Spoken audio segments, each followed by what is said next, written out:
What's up, guys? Welcome to episode 58 of the Finale Podcast. Today I'm joined by Zach, Christian, and Konnor for the start of these NFL podcasts. So first off, I want to introduce these guys a little bit. So last year we had Zach and Christian on for these NFL podcasts. Had them on 6 times, and it was, a good time every single time. Met them in Minnesota, so, obviously we got some familiarity there. Zach is a 49ers fan, unfortunately, and Christian's on the right side with the Vikings. So, we go through it every year, but we're still loyal at the end of the day. My shirt says it all. My shirt says we almost always almost win. So, Konnor, he's new this year, but obviously, if you guys didn't see from last episode, he knows his football. So excited to have everybody on this year. I'll let you guys say a few words before I dive into everything.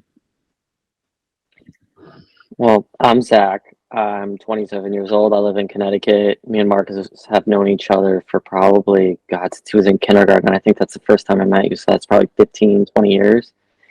I'm a huge NFL fan. My favorite team, obviously, is the 49ers. I will admit, in 2011, I jumped ship after the dismal 2010 Vikings season. I'm not afraid to admit it, just because I've been a Niner fan for 13, 14 years now. So, it is what it is. But anyway, I've gone through just as much pain as anybody else. That's the beauty of sports. So, you go for it for the ecstasy and the pain. So, I love it. Nice.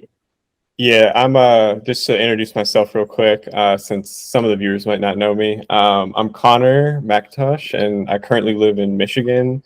I was born and raised in the Bay Area, so I'm actually a Raiders fan, even though they're in Vegas now. I never left them, but they give me a lot of reasons to leave them, definitely. But I still am a Raider fan. Don't really have high expectations for this year, but yeah, it should be a fun year regardless, though. My name is Christian. My story is very similar to Zach, knowing Markos and living in Connecticut because we're brothers. You're younger than Zach. Unfortunately, like Markos said, I'm a Vikings fan. That comes with pain and basically nothing else. Thought it was funny that Zach said he's had his fair share of pain. Granted, his team has seen a lot of pain the last few years. Whether he was a fan or not at the time, at least he can go to sleep knowing his team has won a Super Bowl. But I don't count it just because they haven't won since I've been a fan. So anyway. That's fair. Every year is our year until there's always next year. Well, glad to have you guys on. Like I said, just going to dive into things here, pretty much what to expect for all these episodes this year. So similar to last year, we're just going to keep it to current events, weekly score predictions, and a bold take for each week. There's going to be 3 sets on for the NFL season. It's a slight change from last year. So starting off this week, Zach, Christian, and Konnor, they'll appear on 6 times during the regular season alongside me. Next week, we're going to have Yosef. He's going to appear on with me. And then in week 3, we're going to have Sidalad and Tyler. They're going to appear on with me as well. And then we'll rerun in week 4 with the same group right here. So it's going to be like that all throughout the regular season. We're going to have a points competition again this year, a different prize. So all the predictions, as it was last year, will count towards this prize. And each pairing will have their points counted separately. So all you guys are basically on your own with this. The individual with the most amount of points tallied will win the grand prize that I decided this year is going to be 2 NFL tickets to a game of your choice in that 2024 season. So that's what I decided upon. I think it's a good enough incentive to try to go for that number 1 spot. Before the episode, we kind of discussed a little additional kicker to this points competition that could potentially be introduced at the midway point of the year. So we'll consider adding that as well. So for the point system for these predictions, 3 points if you get the correct winner predicted for the week. For example, if you pick the Chiefs to beat the Lions tomorrow, you're going to get 3 points on the scoreboard. Next, we'll have bold prediction.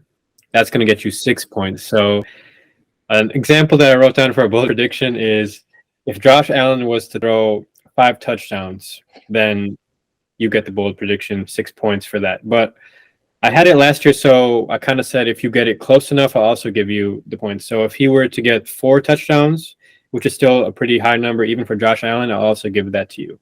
So the bold prediction points didn't get given out a lot last year. I think happened one time.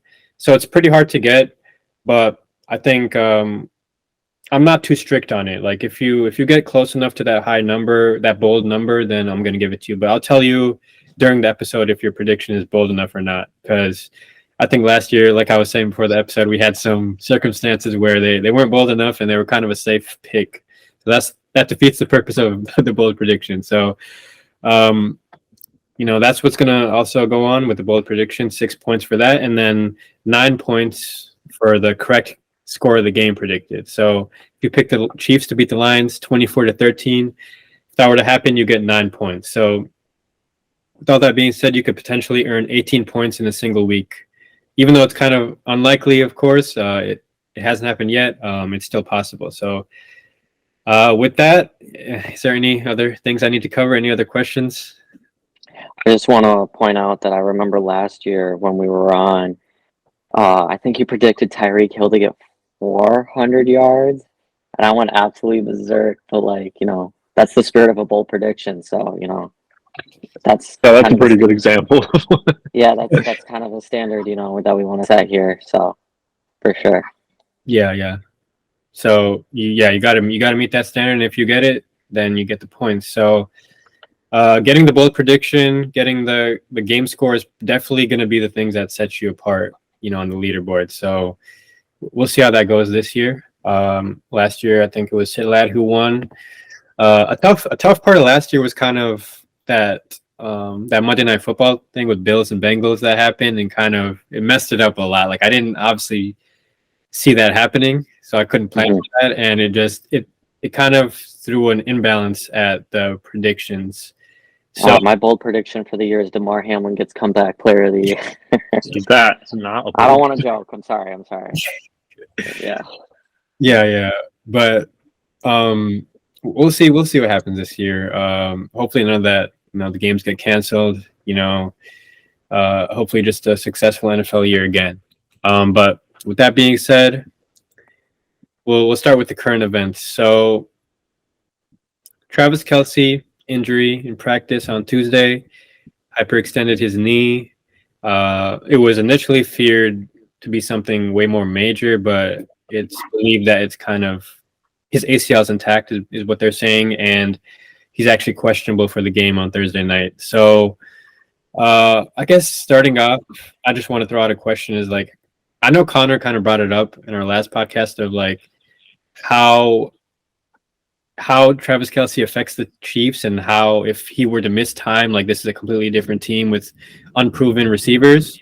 So how much different do you think the offense would be if Kelce were to miss maybe a week or two? I think the safe bet is to sit him for at least 3 weeks. I know that's going to be crushing for every fantasy manager in addition to Chiefs fans, but I heard with the extended knee that the PCL is, the ligament that you want to watch out for. And if he tears that, I think if I'm not mistaken, that's the ligament Victor Cruz tore, and that it ruined his career. No, he tore his patella tendon. That's the one that goes over your kneecap. Okay. I believe. I'm not a doctor, but I know that the PCL and patella are two different things. Oh, that just ruined my whole point. But anyway, I mean, if you want to be, I'll just wrap it up. Either way, you want to be safe, though. Yeah, if you want to be safe, just do 3 weeks. It's not going to ruin the Chiefs' season.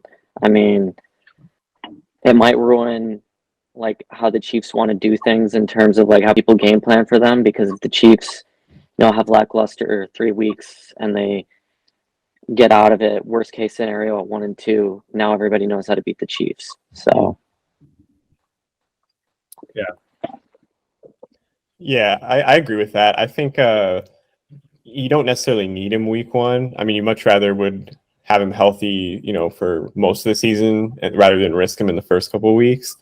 The problem comes in when you have, like we were talking about, like the unproven guys around him. You have like a lot of second-year guys, a lot of specialist receivers that either can just run like one singular route, like deep, or they're like short yardage receivers. It's not a lot of like well-rounded weapons, and so I don't think like in the regular season it necessarily will matter as much, but in the playoffs it'll definitely matter because defenses are better, they can scheme more, and when you just don't have a guy that takes up as much attention as Travis Kelce does, everybody else, they don't have those same open looks. So the Chiefs are kind of using the Patriots game plan that they had with Brady for the longest time, where they had relatively unproven receivers and they're betting on the quarterback being so transcendent that he'll elevate them to be capable, whereas other quarterbacks probably couldn't. Sometimes that worked for New England, sometimes that didn't, but that's what they're trying to do because it saves them money and it allows them to pay everybody that they need to pay. So we'll see if Mahomes is capable of doing that.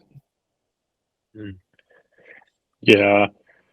As a proud before noon today, Travis Kelce fantasy owner, I think he should just sit. I think it'd be smart. Like, I don't know much about Noah Gray. That's, I think, the direct backup to Travis Kelce, and then they have Blake Bell, and then I think another guy. I'm a little familiar with Blake Bell because he had like a very short stint with the Vikings, but that he wasn't anything entirely all that special. He was like a borderline practice squad bubble guy.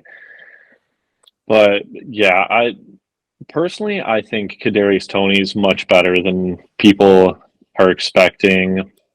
Justin Ross, I think this would give him a pretty good opportunity to show what he's about. He had just terrible luck when he was at Clemson, and then terrible luck his rookie year last year. I think he broke his foot and he missed the entire year because of it. So he finally gets to play. They can see what they got in him. They now have a pretty solid run game. I mean, Isaiah Pacheco's no slouch. They can rely on that a little bit more. Mahomes is healthy. Like Konnor was saying, the Patriots played this game a lot where they just kind of tried to elevate other people through the quarterback play. The Packers did similar things a few times with Aaron Rodgers. You just kind of hope guys step up. And in Andy Reid's offense, they've always been able to.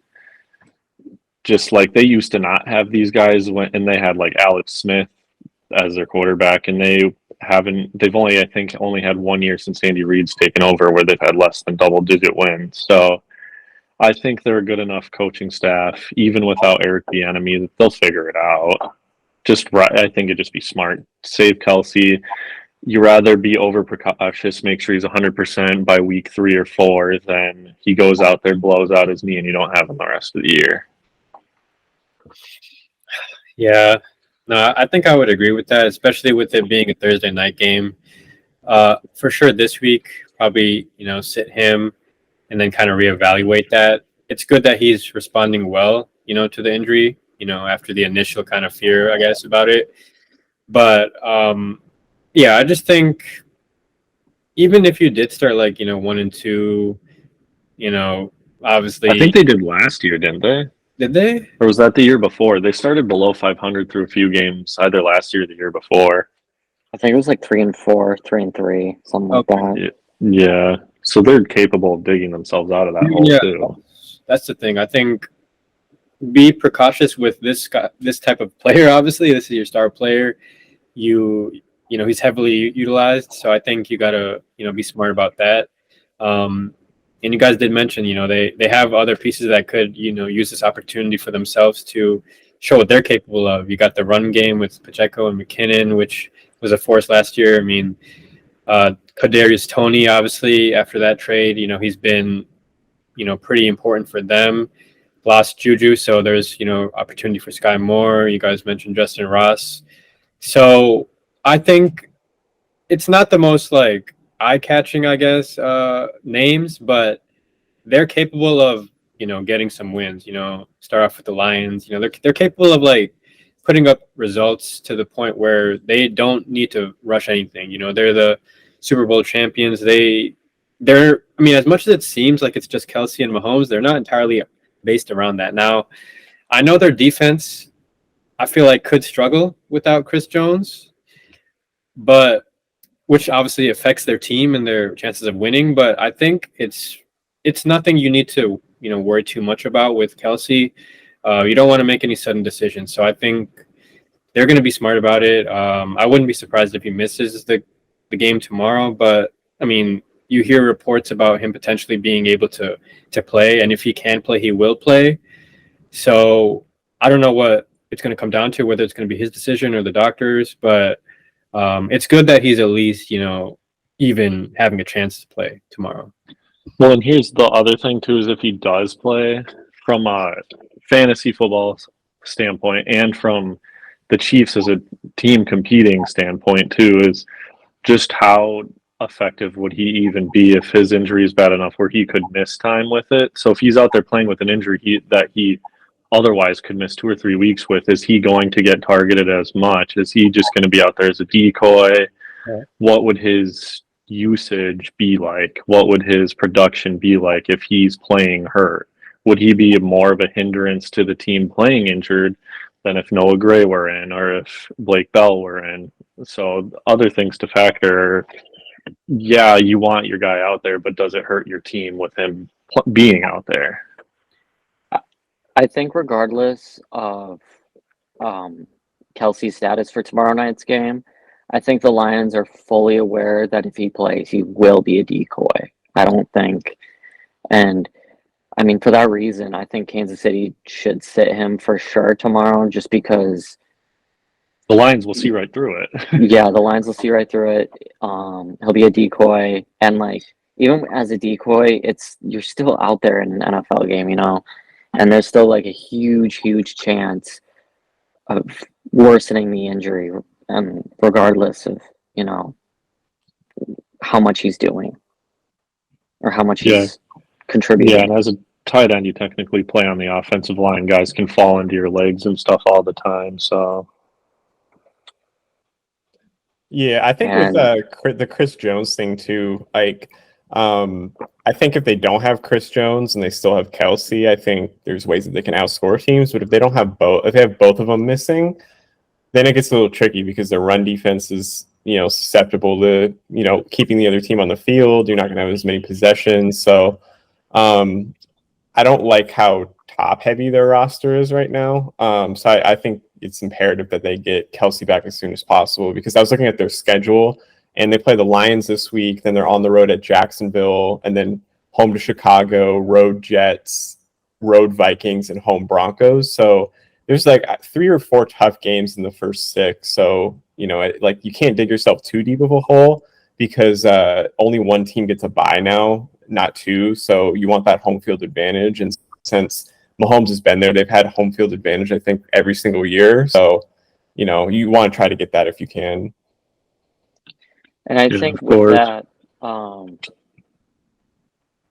God, I just completely lost my point. Do you think, I'll ask you a question. Do you guys think there's any potential threats to them in the AFC West in terms of winning the division?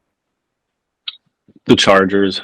Yeah. But that's mainly just, I think Denver, I can't remember if I put them in the playoffs, but I think they're good enough to be a playoff team. It's just the Chargers are so freaking talented. It's kind of I think it's a make it or break it year for the Chargers and Brandon Staley. It's like they have arguably talent-wise a top 5, top 10 team in the NFL, and they have done nothing with it the last 3 years. Absolutely diddly. So some people play better, coach better with their backs against the wall, and that would make the Chargers the biggest threat to the Chiefs in that division, is the fact that they're the ones who have their backs the most up against the wall. The Raiders are kind of like, we don't want to be bad, but we're not sure we're good experimental phase of their team. And the Broncos are just like, we have a Hall of Fame coach. We have people might agree, might disagree. I don't think it's a controversial statement to say you have a Hall of Fame quarterback. You're probably going to win 9 to 11 games, and you might squeak into the playoffs. The AFC is just so freaking tough. I don't know, but I would put the Chargers at the top of the rest of all the three. I just want to go back to the point because I remembered it. Yeah. Now, with the schedule that the Chiefs have coming up, I don't think it would be too much of a blow because I mean you got a winnable game tomorrow night because the Lions aren't sure of their identity just yet. The defense isn't great, but it's okay.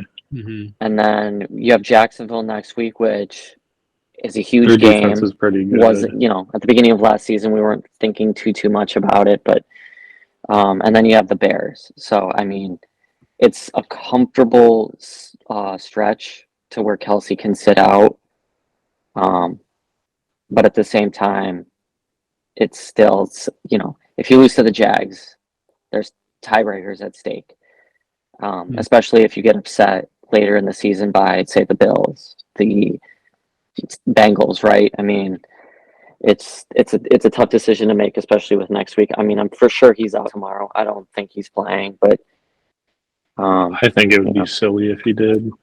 Yeah, and then going back to the AFC West, I think the Chargers. Right now, we can say that they're the biggest threat to the Chiefs.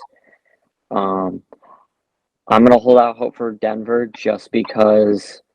I mean, Vikings fans will kill me for this. For some reason, I just like Sean Payton as a coach. I don't know why. I mean, I think he's a good coach. I just don't like him. Yeah. I mean, hear stories about him, but I think him and Russ. I don't think there should be any reason they shouldn't be able to pull it together. Otherwise, we're going to see me making my most disappointing team for 3-4 weeks, 4 times on the podcast straight that they're the most disappointing. And I don't want to do that, but after two times, I'm going to be like, no more. You guys. You think? Yeah. Oh, go ahead. Sorry, go ahead. Go ahead, Konnor. Oh yeah, I was just real quick going to say about the AFC West. I don't think any team's like a threat really to them. I just think that. Oh no.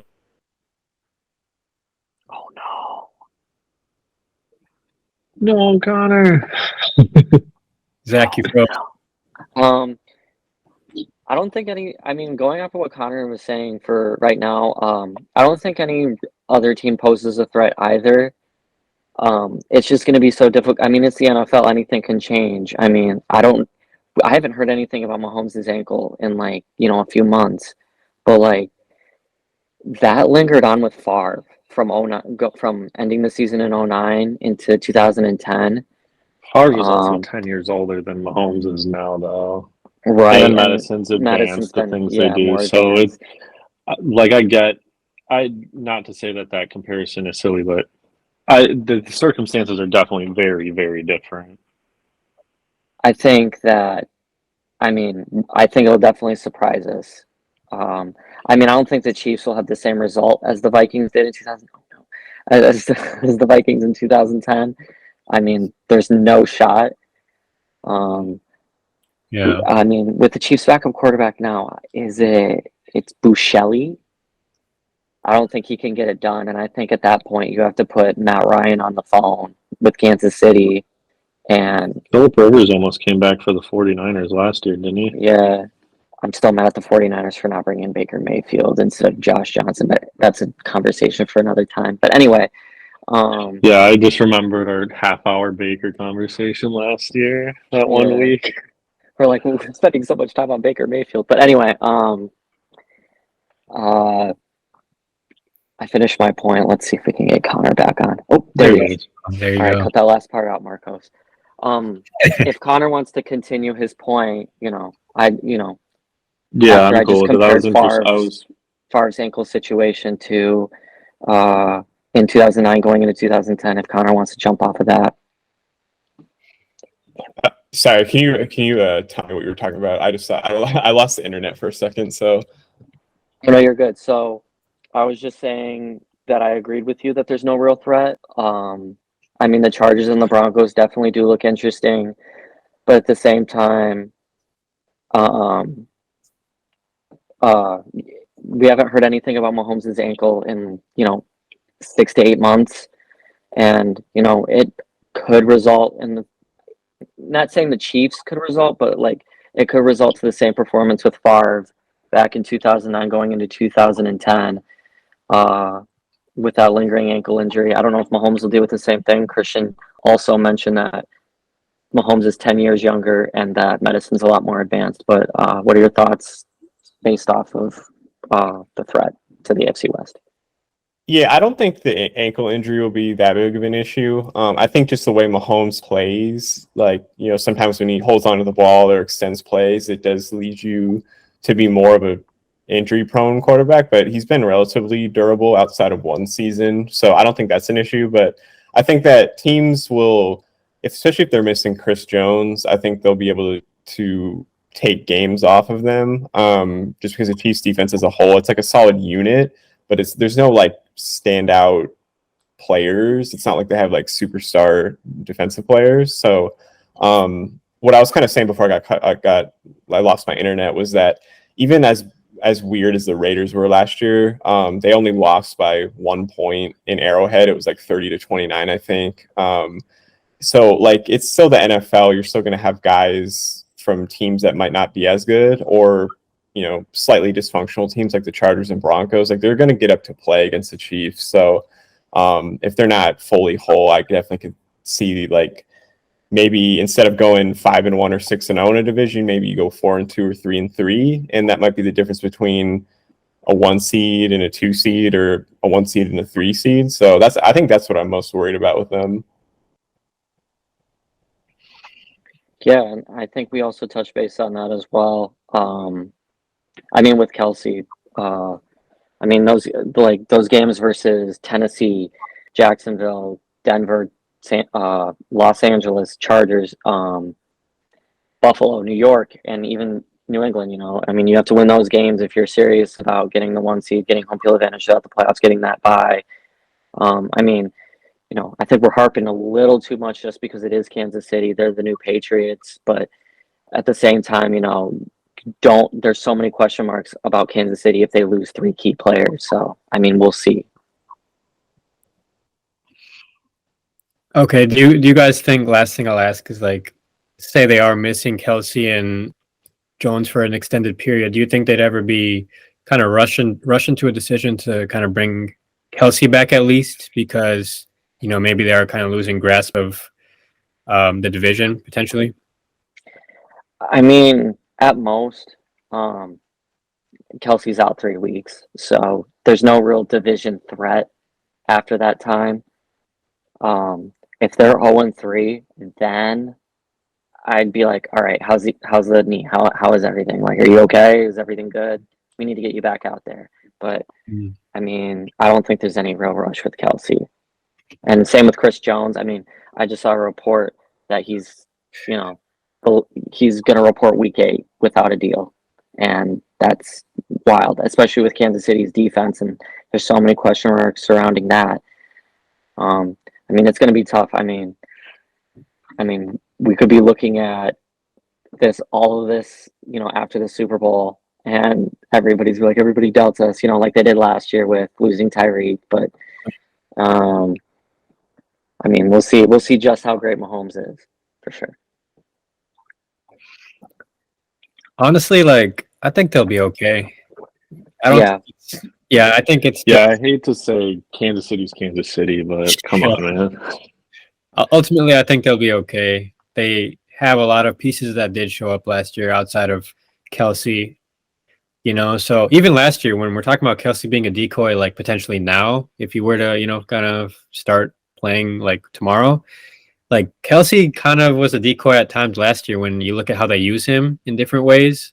And that opened up, I guess, Kadarius Toney's introduction to the offense, Juju getting a little bit more acclimated, different things like that. So I think they have the weapons to be okay, regardless of who they face. But I'm just curious to see if they are, like, let's just say they are starting fine and they start like 2-1 or 3-0, like if they feel like, okay, we can continue to to sit Kelce because we're still fine without him, and then bring him back when he is ready to go, and then potentially at that point you have Chris Jones back as well. That's really the thing I'm watching for, but we'll see what thing that goes on. Okay, Nick Bosa extension. So just got his extension. Apparently the highest paid defensive player in NFL history. I need to confirm the numbers on it, but just starting off, like, what do you guys think? Was there any doubt with this? I'm not sure like what was going on with this, but I know he was in a little bit of a holdout. People were kind of expecting him to sign before the game, but it didn't happen before like that Wednesday deadline. I think that kind of had people doubting. So, what are your just thoughts on the signing? We'll start with Zach. I can't speak for every Niner fan, but for me, I was having my doubts that he would sign before the season began.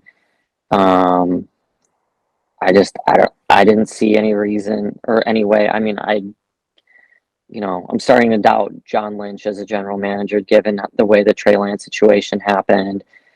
So, I mean, as a Niner fan, you see that situation unravel the way it did, and then, you look at this situation, you're kind of on the edge of your seat, kind of worried about what could happen. You're looking at, the Steelers are still a tough team, the Steelers are, for the Niners, a win, kind of marked as a win. But at the same time, it's kind of just like if you don't have Bosa, who's the heart and soul of that defense, what's going to happen? But I think this was important, especially for John Lynch, to get this deal done after the Trey Lance situation, the way that went down. If this deal didn't get done, it probably would have cost Lynch his job, for sure, even after this year, if it didn't result in a Super Bowl, in my opinion. Yeah. Yeah, I agree with that. I think there was definitely doubt it was going to get done, just by virtue of following a lot of the Bay Area news people. If you follow like some of the beat writers like Matt Mayoko or Grant Konnor, any of these like Niners writers, they were all like kind of like not really knowing what was going on, because there was like talks that Bosa was like, just the way his brother negotiated his contract, Joey, they both wanted like maximum value, and they don't really give concessions. It's just kind of how their family operates. But also like with what Zach was saying about the Trey Lance thing, there's a lot of pressure to get this done in time, because I think like as a general sense of, the region, I guess, a lot of people were questioning, did they handle Trey Lance correctly? And especially if you lose Nick Bosa, because like, the Niners right now, they're kind of an aging team. They're still a great team, but like this window is pretty short, considering that, a lot of their highest paid guys are getting into their 30s now. So it's like if you lose a young star like Nick Bosa, it's definitely going to be something that, might cost the front office their job, might cost the coach's job.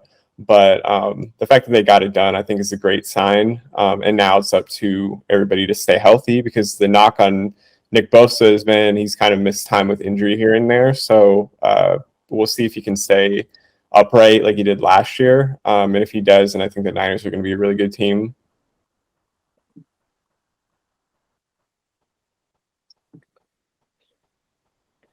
Christian?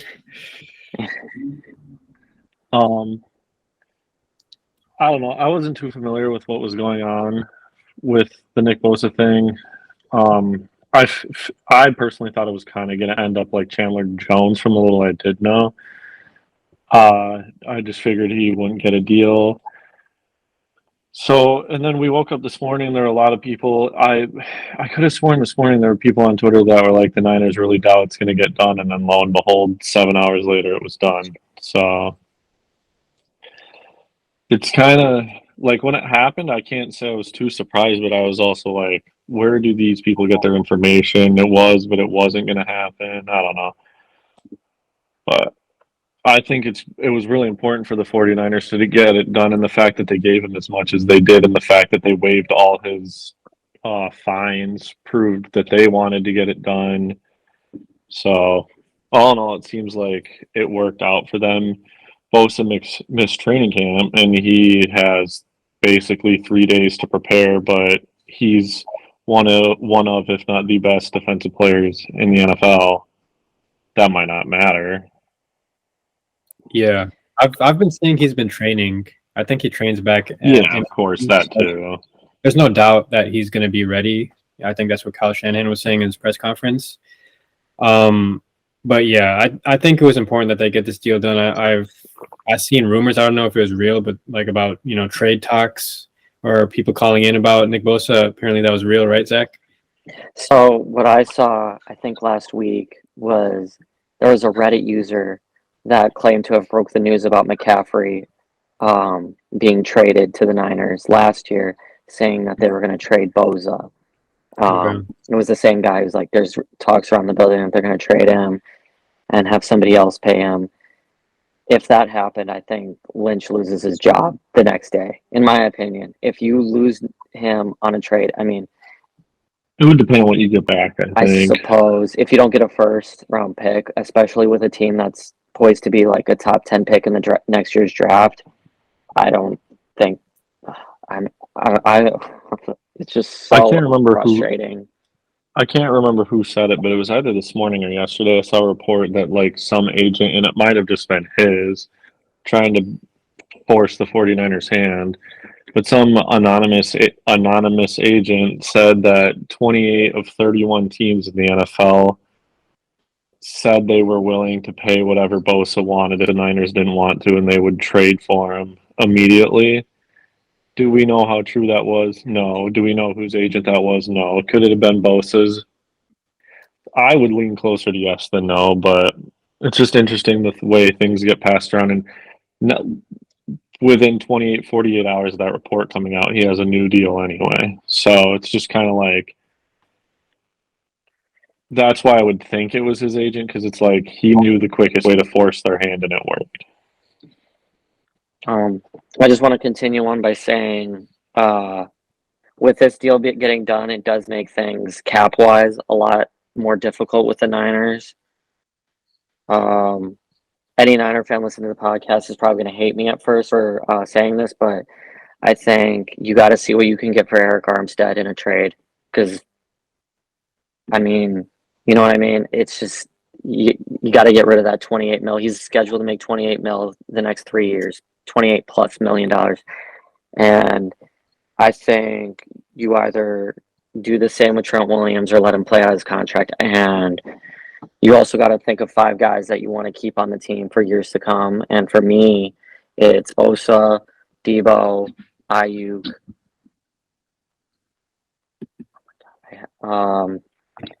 I had Kittle on there, but I don't know if I want to like it's too many offensive guys on. Oh, CMC, and then I'm gonna say Warner, and then Kittle.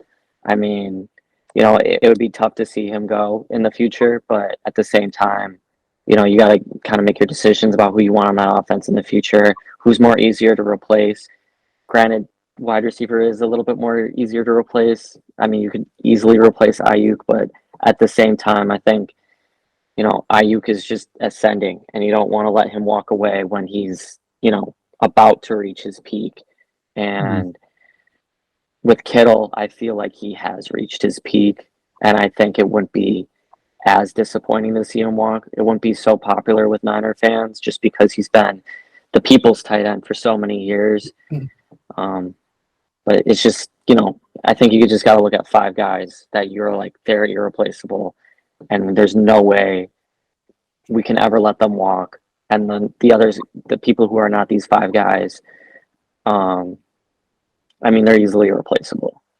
So, I mean, that's my thoughts on that, but it might sound ridiculous, but at the same time, it's kind of like what you have to think about as a GM, in my opinion. Okay.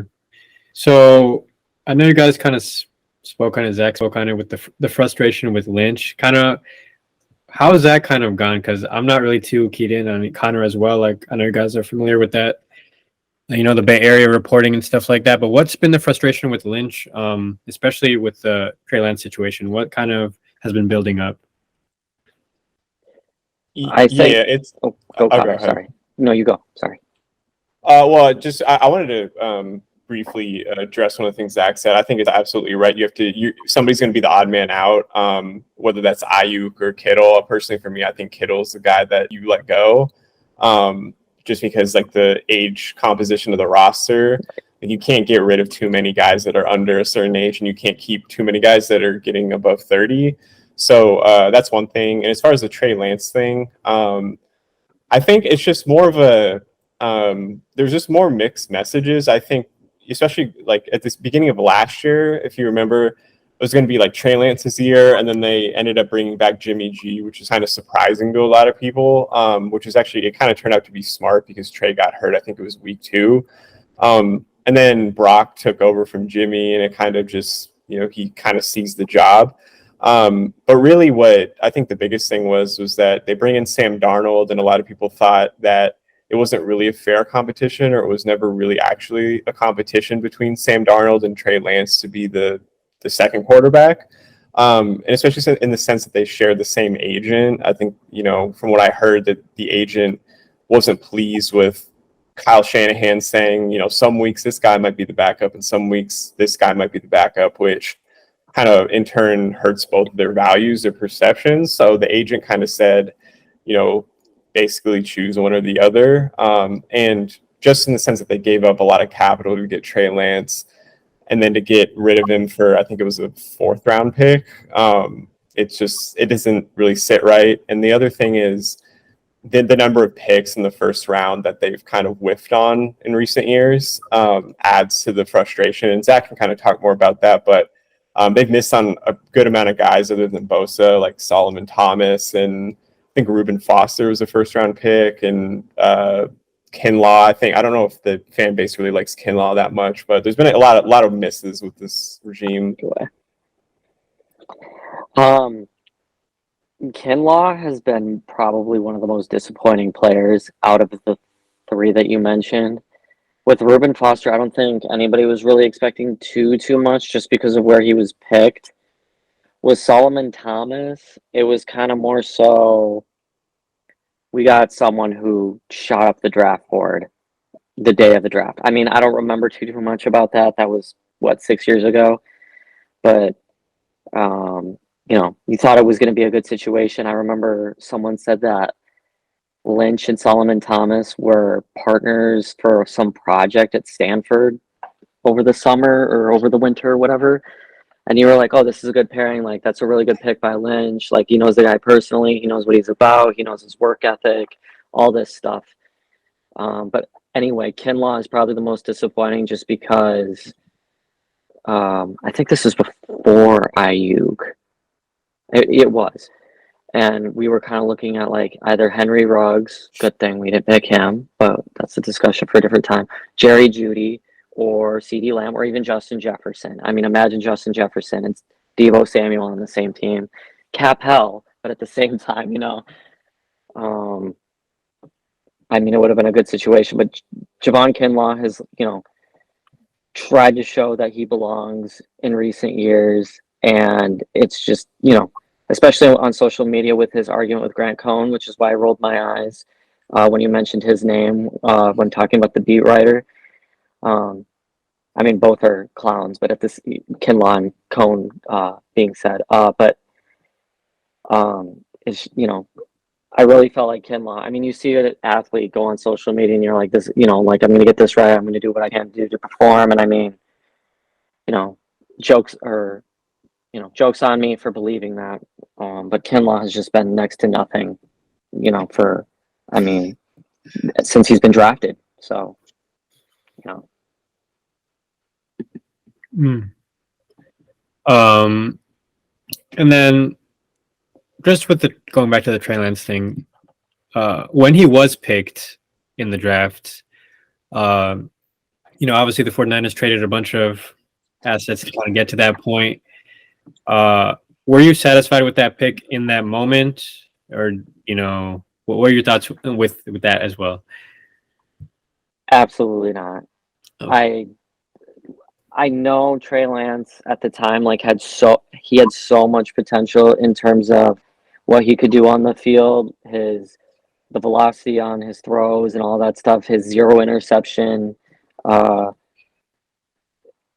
feat that he had at that time, and the fact that he was also a runner, everybody was, clamoring because it was like the second coming of Kaepernick, but better. But at the same time, it's just like he only has 1 year of college experience, and he didn't really play in a competitive conference.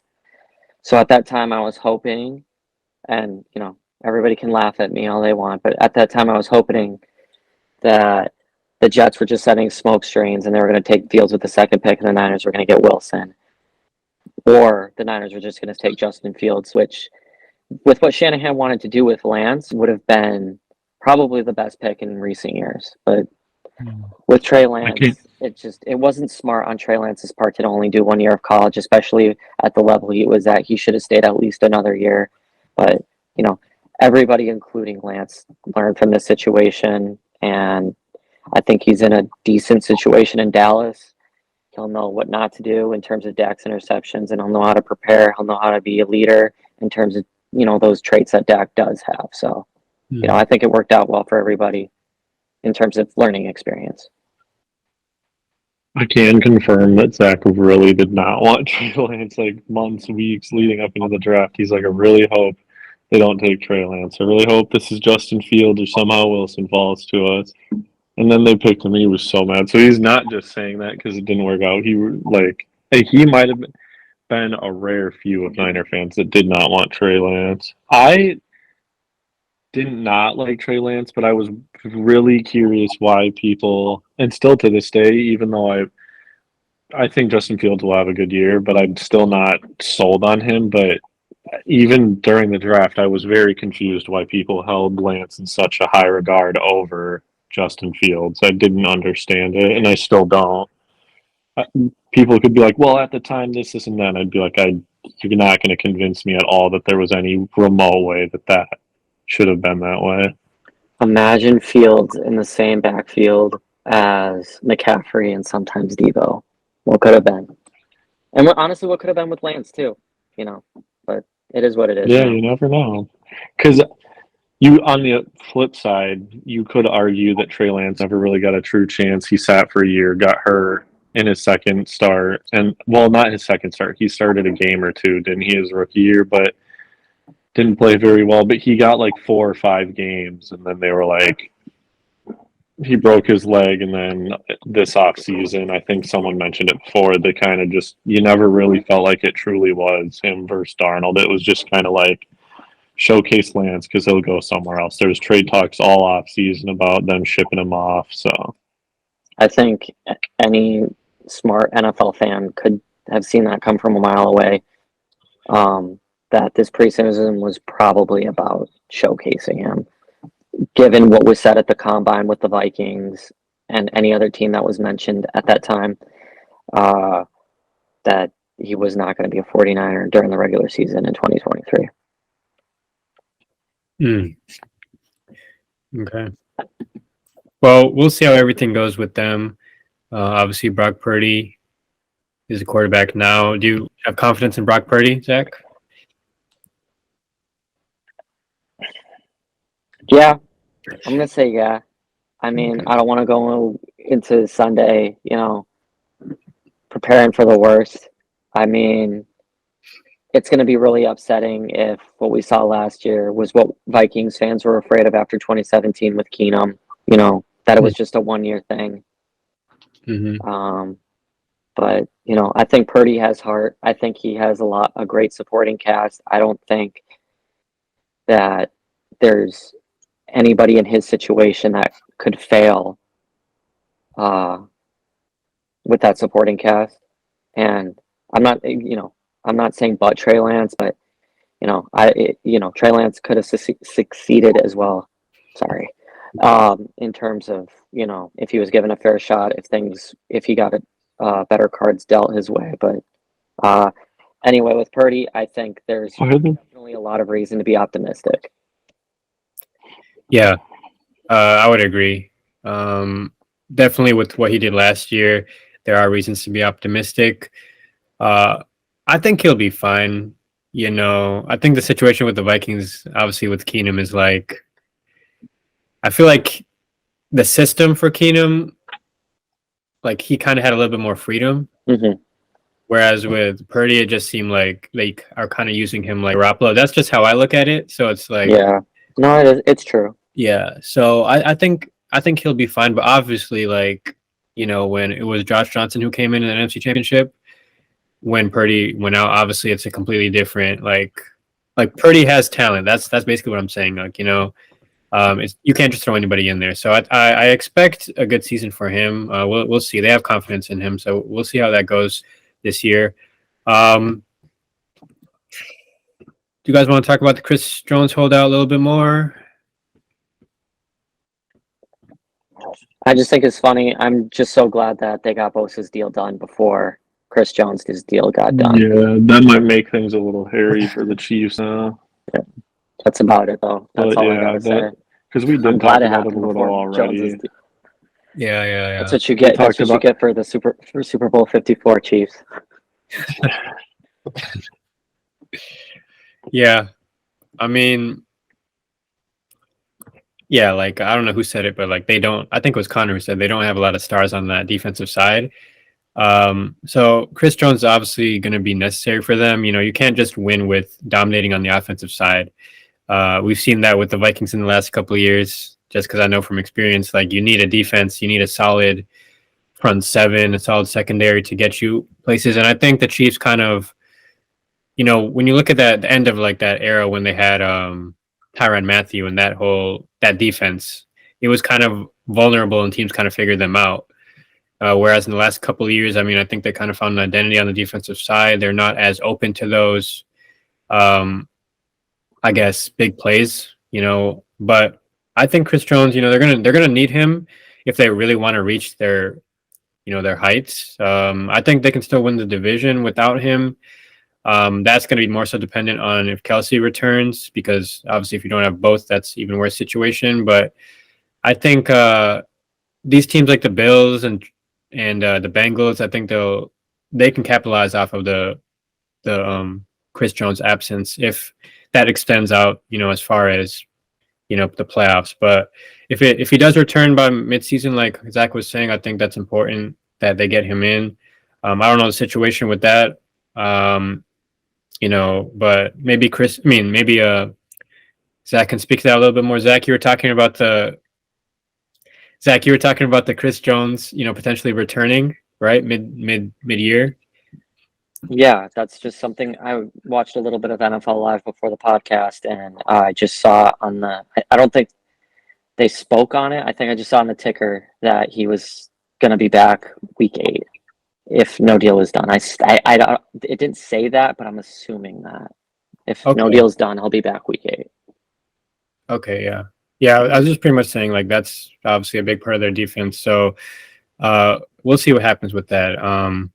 And then lastly, before we get into the predictions, the Chandler Jones situation. So that's kind of developed over the last couple of days. You know, Chandler Jones had a situation where he kind of, you know, went off on social media after, you know, not being let into these, I think it was the facilities of the Raiders. But what do you think the situation is with that? Because they're saying it's a personal, private matter. They're not sure if he's going to be available for their game against the Broncos on Sunday. So, how do you think that's going to develop over these next couple of days? Yeah, it should be. I think we don't know yet with the Raiders because, you know, you have guys like Max Crosby. They're saying it's like, oh, everything's being handled in-house. We're good. And you have other reports saying that, you know, like McDaniels was at his presser saying it just was like a miscommunication and like a, you know, weird situation. So I don't know. Honestly, with the Raiders, you can get 10 different versions of this story and then the actual truth comes out eventually. It's just that's how it works with that organization, where you never get anything straight from anybody. So I think I don't know. If something actually did happen, to be honest with you, like Chandler Jones's play has kind of dropped off the last few years. So, you know, if it was something where like he was being like an actual disturbance and like bad for the team, I don't think that, you know, their defense is already bad with him. So like if they lose him, like would people really notice the difference? I'm not sure. How can it get any worse? Yeah, it's just like it's been bad for so long. Like I mean, I can't tell you the last time they've had an actual good like inside linebacker, middle linebacker. It's been forever. But yeah, I think we'll see what happens. I still think they'll be competitive week 1 against Denver. I think they'll manage the game well with Jimmy, but it is definitely something that you don't want to have happen, 5 days before the season starts or whatever it is, because there's always been camp drama with the Raiders, like with the whole, if you remember the whole like Antonio Brown thing. I just kind of want them to have like a clean and non-BS training camp for once. And they were so close to finally getting there. And then it was like 5 days before, then something comes up. So we'll see how that impacts week 1. I don't think it'll actually impact it that much, but it's more just like a general thought of like how bad the organization is. Speaking of AB, during the tirade, Chandler Jones like reached out to him and made it very public that he reached out to him. I forgot exactly what he said. He like tagged Antonio Brown, and he was it was someone else, and I can't remember who it was, but it was another person that was like, not exactly someone you want to publicly say you associate with, like Antonio Brown. But then he posted later that Antonio Brown like replied to it. It was like, yeah, we could talk. And Chandler Jones was like, absolutely. And I was like, oh my God, this is just like deja vu for the Raiders. Antonio Brown coming to cause them problems before the start of the season. And Antonio Brown publicly coming out and says that he has CTE. And then the Twitter notification at the bottom saying, no one can diagnose themselves, nor can we diagnose someone who is still alive with CTE. Well, the thing is, Zach sent me that. Zach sent this Antonio Brown says he has CTE, and I just said to Zach, it's always sad to see people be the last ones to find out. I'm not laughing at CTE as a whole. I just want to make that clear. CTE, I'm laughing at Antonio Brown. It's one last breath to be relevant. But yeah, he's got his own issues. But back to Chandler Jones, not to say that John Jones is him, and not to say that Chandler Jones is John Jones, but his brother has a history of being kind of a hothead too, doesn't he? I had no idea. Not saying like, oh, it runs in the family. Are we really surprised? But like, maybe there's something else there that we kind of need to respect. Maybe he just had like a quick little like heated moment, a little episode maybe, but that sounds very that's a massive assumption, and because of how off base I could be, that also could turn out to be a disrespectful assumption. So I don't want to say I think that has anything to do with it. It's something to consider. People want to be like, this guy's an asshole. It's like, well, hey, like maybe this is something respectfully that could run in his family, where they might just have a little bit of things they need to work out. People sometimes just don't, not to be all dramatic or anything, but sometimes just don't consider the mental health part of it, because he went on quite the tirade. And if it was really a small misunderstanding of, oh, we changed the code, or, oh, you don't have the new keys or something, I don't know how their facility works. It's like, would that tirade really be warranted? That'd be so funny if all it was a code change. It's just check your work emails every day. That's all you're gonna say, Also, I don't know if it was actually like on Labor Day. Like, I don't know if like how NFL facilities work, but like, was it just a thing where like, oh, Labor Day, like we're not having anybody in here, because people have to work in the building. So it's like, did somebody just leave it locked by accident? I don't know. Quite possibly. Yeah. Bro tried to go into the office on a weekend and couldn't get in and was surprised.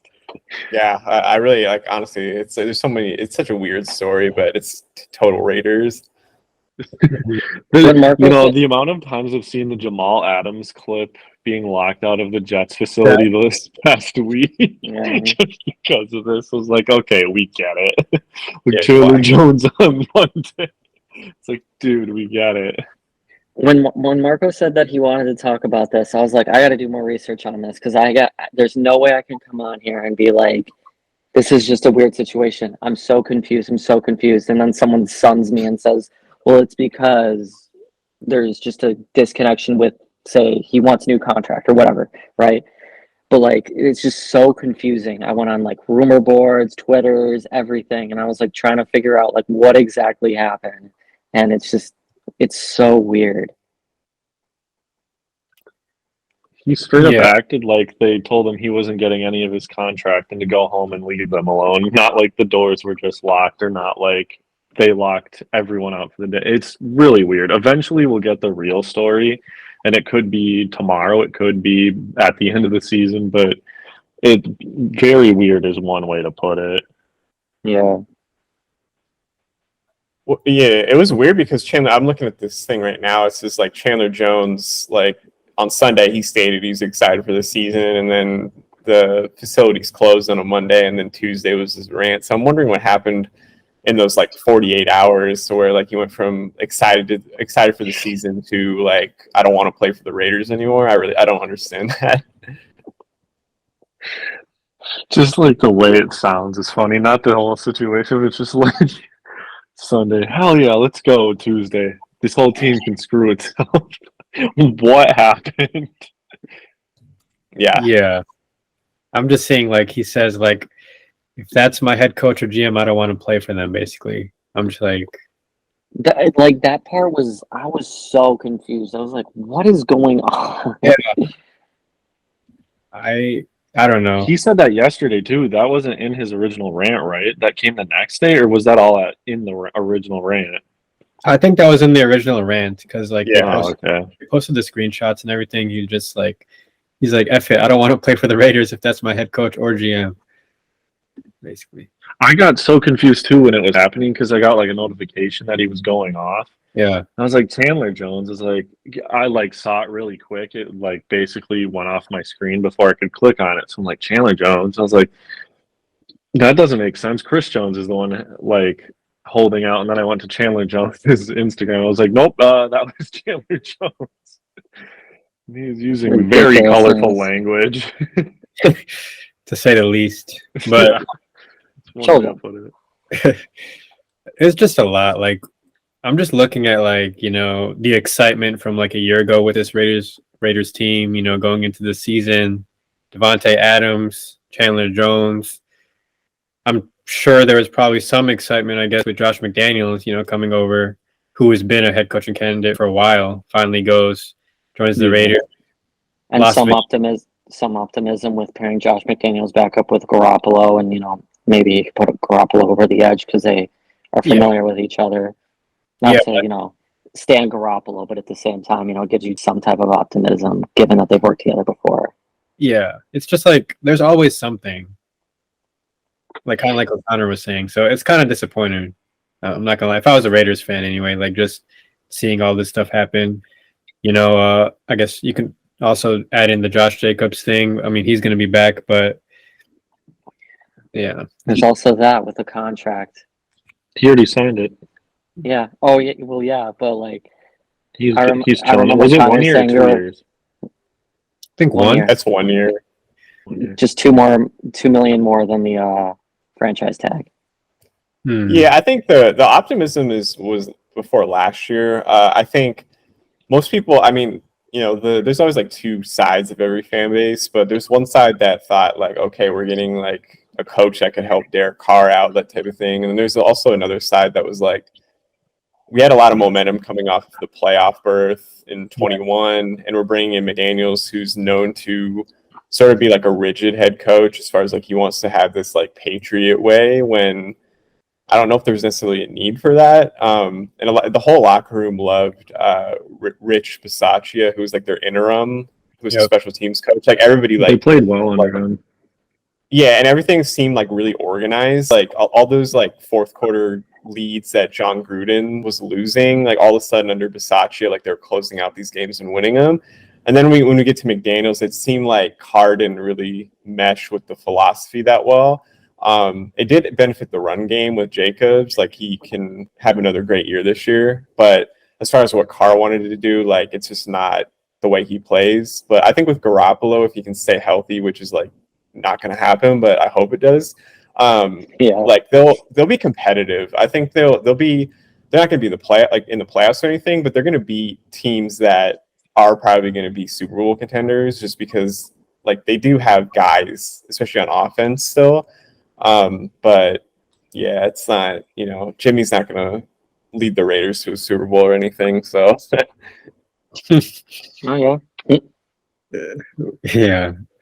I mean, it's just like, dang, like everything just goes wrong when you expect it, like not to. Because I don't know. I think there might not have been a lot of optimism now that I think about it with McDaniels. I mean, maybe that is why he hasn't been a head coach for so long. I mean, I know he was supposed to go to the Colts at one point, right? Like Yeah, recently. and then he backed out to be Belichick's Yeah. coach in waiting or something like that. And then Yeah. I think he was just kind of like, this is taking forever. And he finally was just like, I'm out of here. But he was a head coach before. He was with the Broncos, and he looked like he was going to be a really good one. And then that whole thing kind of just fell apart. Hmm. Yeah, but I mean, I think he was one of the first. Wasn't he one of the first head coaches hired last offseason? Yeah, people were like, they had been after him for a few years. I think he was one of the top options, I believe. So Yeah, he was up there. he might be he might be a candidate that could get fired, like one of the first head coaches, I think, this year, potentially. I say if they win less than like 5 or 6 games, yeah. Yeah. well, like you said, Christian, I think said this. They're in that stage of like, we're going to try to be good, but we don't actually know if like we're actually going to be good. And like, I think they can easily pivot to, we're just going to tank for, I don't know if they're going to be as bad as Arizona for Caleb Williams, but they could like tank for whoever, like Drake May or something like that. I think they have the ability to move off of guys if they need, like Devontae and all these other guys. So I think we'll know by like week 5 or 6, or maybe even it might take till like week Who 9. they Maybe. are as a team. Yeah, because I mean now it's like 7 teams. Like AFC's loaded, but there's always going to be a team that made it last year that doesn't make it this year. And if the Raiders somehow string together 9 wins, like you just never know. So, Dude, speaking of the Cardinals and Caleb Williams, that speech from Rich Gannon came out for like a preview of their show on like they're putting together something on YouTube, and then someone joked Caleb Williams might stay in college for another year. And then today Caleb Williams' dad said if he doesn't like the team that has the number 1 pick, he'll stay in school. Basically implying, I think, like what someone was joking about. Like if the Cardinals have the 1 pick, he'll consider staying in school.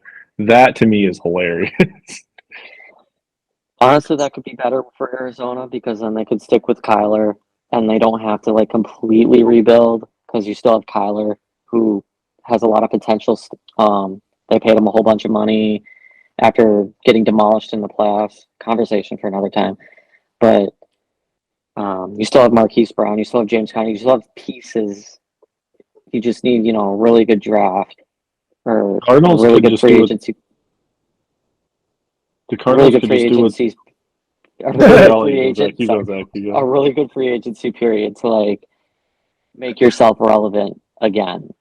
But like if you jump ship with Kyler, I feel like it's throwing up the white flag, and then It sends the Marquise wrong Brown message. Marquise Brown gets traded, James Conner gets traded, and then Kyler in all essence gets traded, and it's just a huge dumpster fire, and it sets you up for maximum 3 years of despair. Well, the thing is, if the Cardinals were smart, they'd hang on to Kyler Murray and then do what the Bears did. Be like, well, we have our quarterback. We're not worried about the number 1 pick, and then just start a market for the first overall pick. Because there would be quite a few teams that really want that number 1 pick. Like quarterback needy teams like the Raiders we were just talking about, they might be willing to trade. Like they might like Garoppolo, but they might not be in love with him being the idea of their future. They could make a trade for the number 1 overall pick. Yeah. The Saints could be in a conversation. I know they just signed Derek Carr, but they also might be like, yeah, this guy's good, but his age, he's never, as far as I remember, at least, he's never won a playoff game. Just teams with older quarterbacks. I can't think off the top of my head who that would be. Who's on? Maybe the Rams. You look at the Rams. Maybe they want to trade for the number 1 overall pick. Cousins is on his last year under contract for the Vikings. Maybe they would make a move for the number 1 overall pick to draft a Caleb Williams. So the Cardinals kind of hold their own destiny of what kind of offseason they want to have. If they're really as bad as people say they are, they could trade away Kyler Murray, keep the first pick, get a lot of assets in the process of trading Murray and draft Caleb Williams, or they could keep Murray and trade the number 1 overall pick and get a lot of assets that way. The ball is kind of in their court to make whatever moves they want to make next year. They don't have to rush anything. They don't have to have some blueprint ready now. They kind of can do whatever they want. And they're going to have 2 top 10 picks next year. So in because reality, they have Houston's pick too. So yeah. So in reality, they could still have a top 10 pick next year while they trade away the number 1 overall pick if they get it. But so there's a lot of options for sure. They can do so much that a lot of teams, and they're bad. They might be the worst team in football, but they're probably, hypothetically speaking, the best team set up for success that's been terrible in a while. Yeah. I mean, I know they had like a similar situation with I think they drafted Josh Rosen in 2017 or 2018.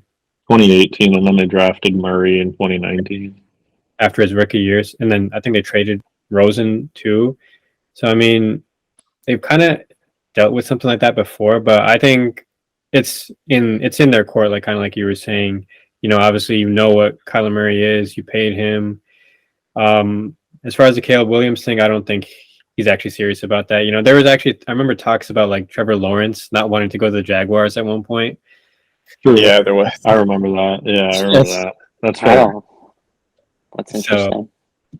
So I think he'll go. I mean, you know, you look at the Jaguars at that point, you look at the Jaguars now, it's a completely different atmosphere. So we'll see with everything. The Cardinals have gotten a bad rap as an organization this year, though. A lot. Like there was that Derek Anderson interview where they don't run things the right way. They were a part of that whole grading system. They were part of that whole grading system. They were at the bottom of the barrel of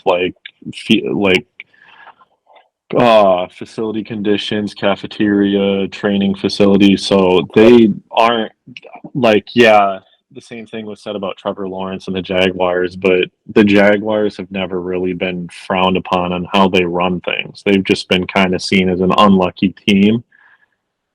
So, I mean, I know Jalen Ramsey had some things to say about the Jaguars.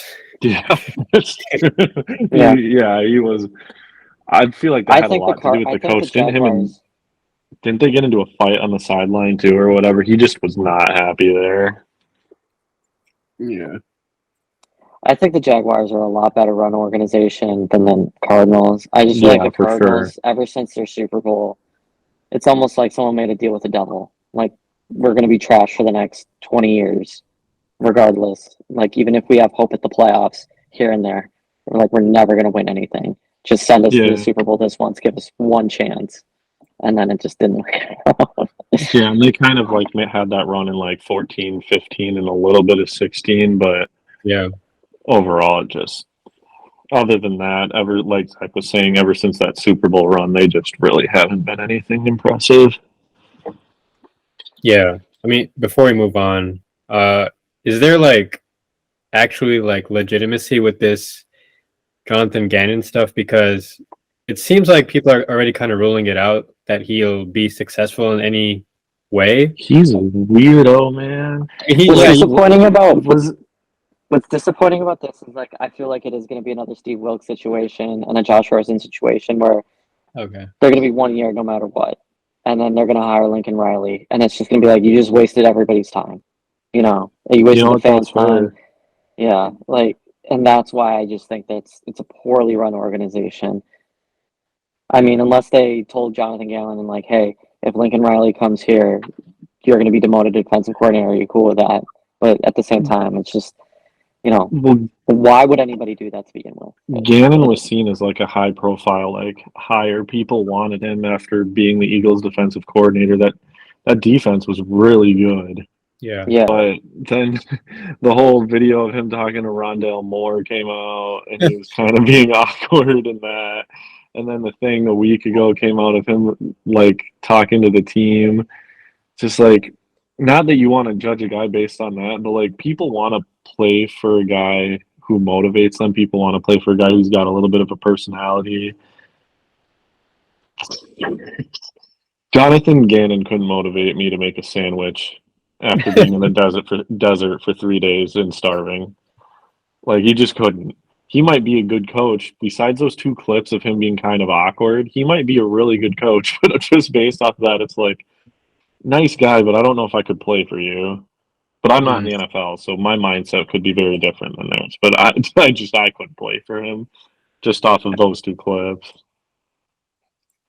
Yeah, Arizona is a tricky situation because they gave Kyler a contract feeling like they had to, and now they're in a situation where they realize that they might have a guy waiting in the draft that's better than Kyler. And I actually would try to trade Kyler in the offseason because I think Caleb Williams is going to be a better pro long term than Kyler will. So I see why they're doing this, and I think there's people inside the building that are already done with Kyler as far as like the study habits and all that. I just don't think they buy him long term. But yeah, it's tricky because you want to give like the new coach a fair shot. But when you announce, and no disrespect, but when you announce Josh Dobbs as your week 1 starter, like that to me signals that you're not really trying to win games. So I don't know. I mean, we'll see what the case is with that. But if I'm Caleb, I actually think you have more power, during the draft to angle your way to another team than you do just staying in college. Because if you remember, like Eli Manning gets drafted to San Diego and he doesn't want to play for the Chargers, because back then the Chargers were kind of similar to what Arizona was, where like the ownership group didn't really care. There's like really bad facilities, all that stuff. So with the amount And they of were like, ready to go ahead. jump ship on Breeze, similar to the Cardinals being ready Oh, to jump true. ship Yeah. on. Yeah. That's a good point. Yeah, I didn't even think about that. But yeah, it was like a weird thing with Breeze where like he had that I think it was a shoulder injury or something where it was like people were wondering if he was going to play like football again. So it is like kind of a similar situation. And when you have like this much quarterback talent in the draft, although most people probably would say Caleb might be a tier above these other guys, some team might be, or Arizona might be forced into swapping quarterbacks like they did with Philip Rivers and Eli Manning. So yeah, it's going to be interesting. I think Arizona loses 14 or 15 games this year, though. Yeah. Yeah. I mean, when you think about it, like, since they've or since that, I guess, 14 or 15, that Carson Palmer year when they went to the NFC Championship, like, they've kind of gone through a couple rebuilds. They had the initial rebuild to get Kyler Murray. Then they have their success with Kyler Murray. They go to the playoffs. Then they have this other new rebuild. So it's kind of like it's a bunch of restarting stuff. That's when I look at like teams that go through that, it's more so like a higher up problem, that you're going through. Because most teams they'll have their one rebuild and then they're built for like longevity. If you build the right way. I just think they didn't really build the right way. So, and they've let go of some guys as well with DeAndre Hopkins, I think Byron Murphy, just some guys that were essential to them, I guess, when they made the playoffs. Kingsbury was when they hired him, Zach mentions Lincoln Riley. Kingsbury was a college coach as well. Kind of a exciting hire. That was cool at first, obviously second year go to the playoffs. I think they started the year, like 7 or 8-0? 8-0, and then they lost to the Packers on Thursday Night Football. Yeah, so wow, it's crazy that was just 2021. Yeah, that was just the year dumpster. before they were a dumpster fire. It's just like how quickly things can change. So I would want to see them, if Gannon is temporary, I want to see them like still. I like that they're hiring somebody in the NFL like from a good staff. I think that's probably the way to go for them, to go for something a little bit more safe than something like Lincoln Riley could be the more exciting hire. It could be like how the Vikings had the opportunity to bring Harbaugh back to the NFL. It's just like, yeah, you don't know what to expect with that. So I think where they're at, they're probably better suited to go. Hopefully Gannon does succeed, or they're probably better suited to go for somebody on a staff already. That's one of the coordinators that they could kind of groom this young roster. Because yeah, there are initial kind of doubts with Gannon, but in terms of that being like a Steve Wilkes sort of situation, I don't know. I just need to see it a little bit. Let's give him a fair shot first. Mm-hmm. But it's not necessarily, it wouldn't be on him if he were to get fired. I mean, the tools at his disposal aren't the greatest as is. So, For sure. yeah. So, If you remember though, like, I mean, for as many like Steve Wilkes situations as there are, like when Nick Sirianni got hired, like a lot of people thought he was awkward. He had that like intro press conference or something, and everybody thought he was like weird or not, like, you know what I'm saying? So it's like he was probably the best coaching hire last year if you think about it. So you kind of have to wait. Like, I don't think they're going to expect him to be competitive this year. I think, if they fire him after this year, like, it says more about the organization than it does about him as a coach. But Agreed.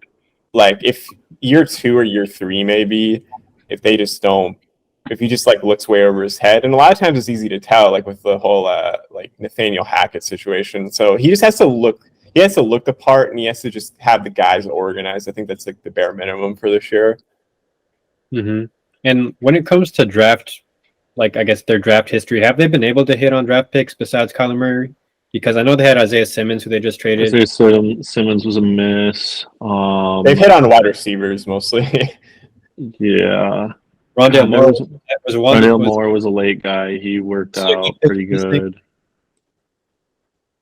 Trying to think. Okay, Rondale.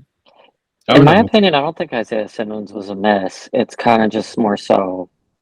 He wasn't as what the good as Cardinals wanna being do this drafted in the season. first round would have usually warranted.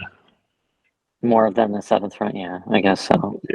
Most of the best quarterbacks, though, in Cardinals franchise history have been like journeymen, or not journeymen, but like guys that were good, that were kind of like reclamation projects, like Kurt Warner and Carson Palmer, like guys that they've paired with like really good offensive coaches, like Wisenhunt and these other guys, like Arians. So Kyler was like their first real, like, we drafted this guy and he's actually had some success, but the problem is that he just gets hurt a lot. So just looking at a quick rundown of their draft picks. I'm not too familiar with the Cardinals in general, but right now I'm not seeing anyone I'm familiar with. Not saying that I'm the all-seeing eye and authority on stuff, but it's just like none of these guys are really. No, I'm familiar with. Again, I'm no expert, but no, yeah, you'd think someone would jump off the page at least. There's no real, like, I guess, hits. I mean, Isaiah Simmons at the time, with what he did at Clemson, with his versatility as like a linebacker, sort of safety hybrid type of player on defense, that was an exciting pick. Kind of what Zach was saying, like, I think he's still an intriguing sort of guy. It's for the value he got traded for. I think that's a good get for the Giants too. So, I mean, there are some guys that could flourish elsewhere as well if they were to get traded. So that's another thing, is like, it comes down to the organization, getting the best out of these players as well.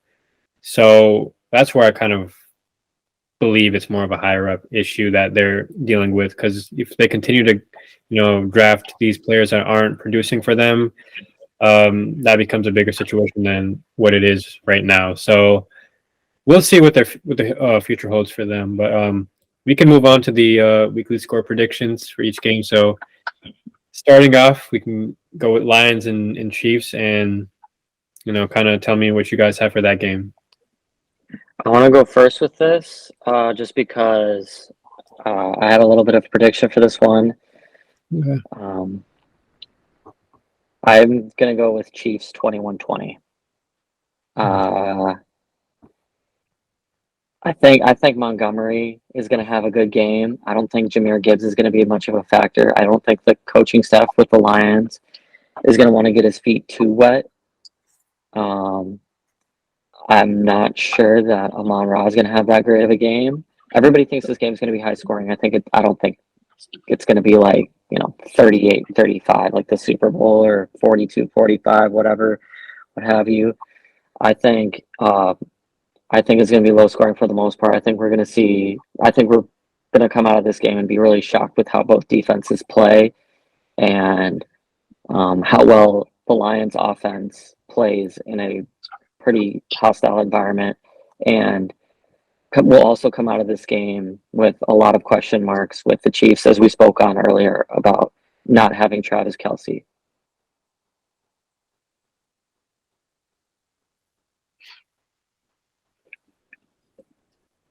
So I have the Chiefs winning this 27-13.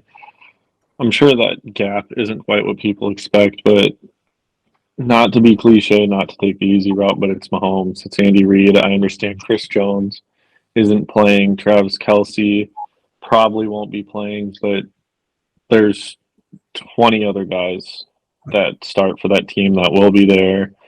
Arrowhead, when the Chiefs have been bad, which hasn't been for a long time, the Chiefs have been bad, has been an intimidating place to play, and when they're good, they're even more intimidating. The Lions, I feel like people forget they had kind of similar hype going into last year. They finished strong in 2021, and everyone's like, watch out for the Lions in 2022. Their finish last year was just stronger, in my opinion.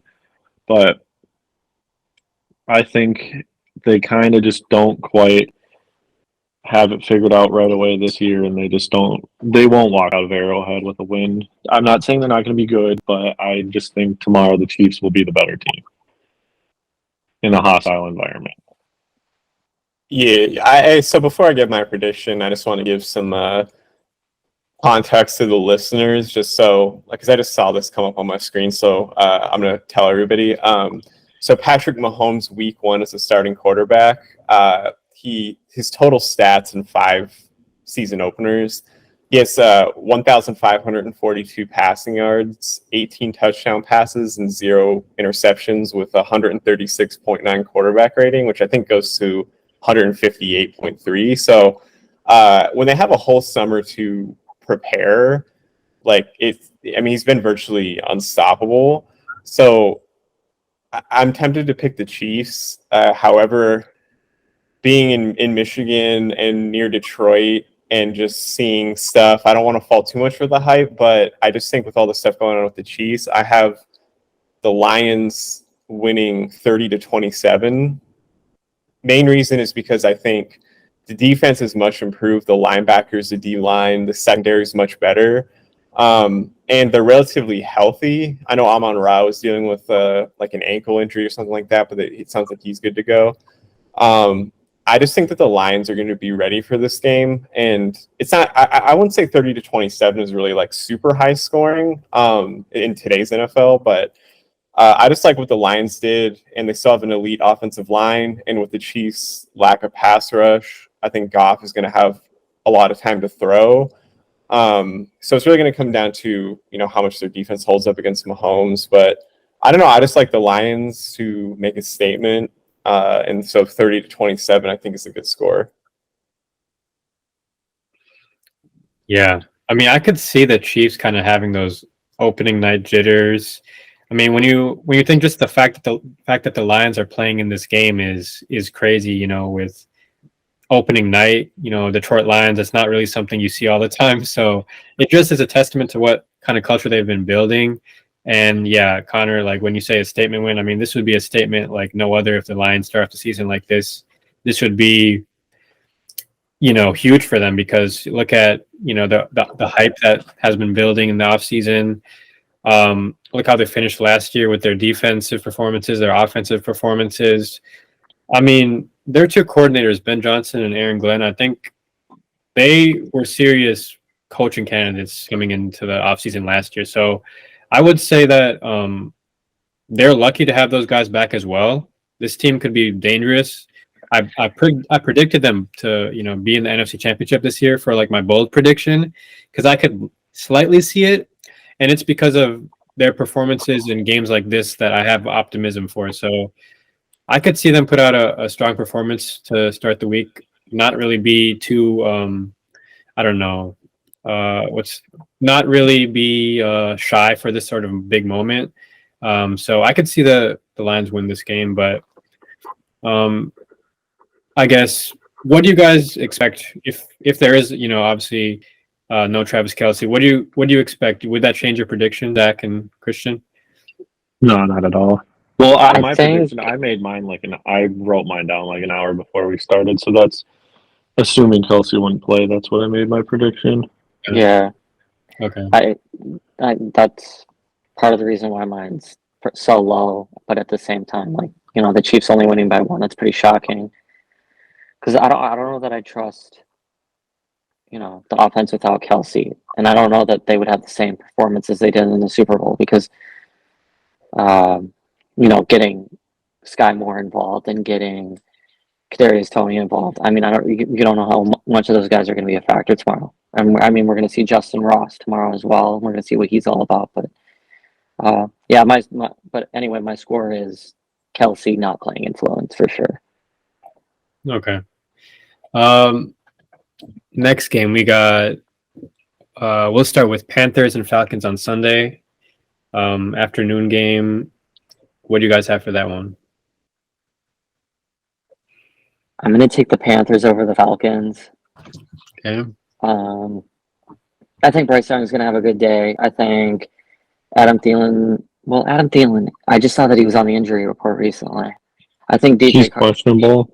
But I think DJ Chark is going to have a good game. I'm not saying that just because I just remember that Adam Thielen isn't 100%. But I see a lot of people not mentioning DJ Chark too much in this offseason, and I think DJ Chark still has a lot of firepower left in him, and Miles Sanders I think is going to be very good as well. Is Brian Burns holding out, or is he just going to wait for his deal, but he's still going to play? I can't remember because he showed up to everything. I know that for sure, but I thought I saw something about that. I saw something about that today. Recently. Anybody can interrupt me, but anyway, I think the Panthers still have a decent defense. I don't think the Falcons are that good on defense aside from like AJ Terrell and sorry, I should have done my research with them, but Grady Jarrett. I mean, I don't think the Falcons defense is going to be Falcons defense. I don't think the Falcons run game is going to be all that special. It says that Brian Burns practiced today, so I think he might play. Okay, good. So yeah, it's like a hold in. I think but he probably stopped that if he is practicing. Yeah. So with that being said, I don't think the run game is going to be that well. I think Bijan scores a touchdown, but I think that's about it. But yeah, I got the Panthers winning this one for sure. What's the score? 23-17.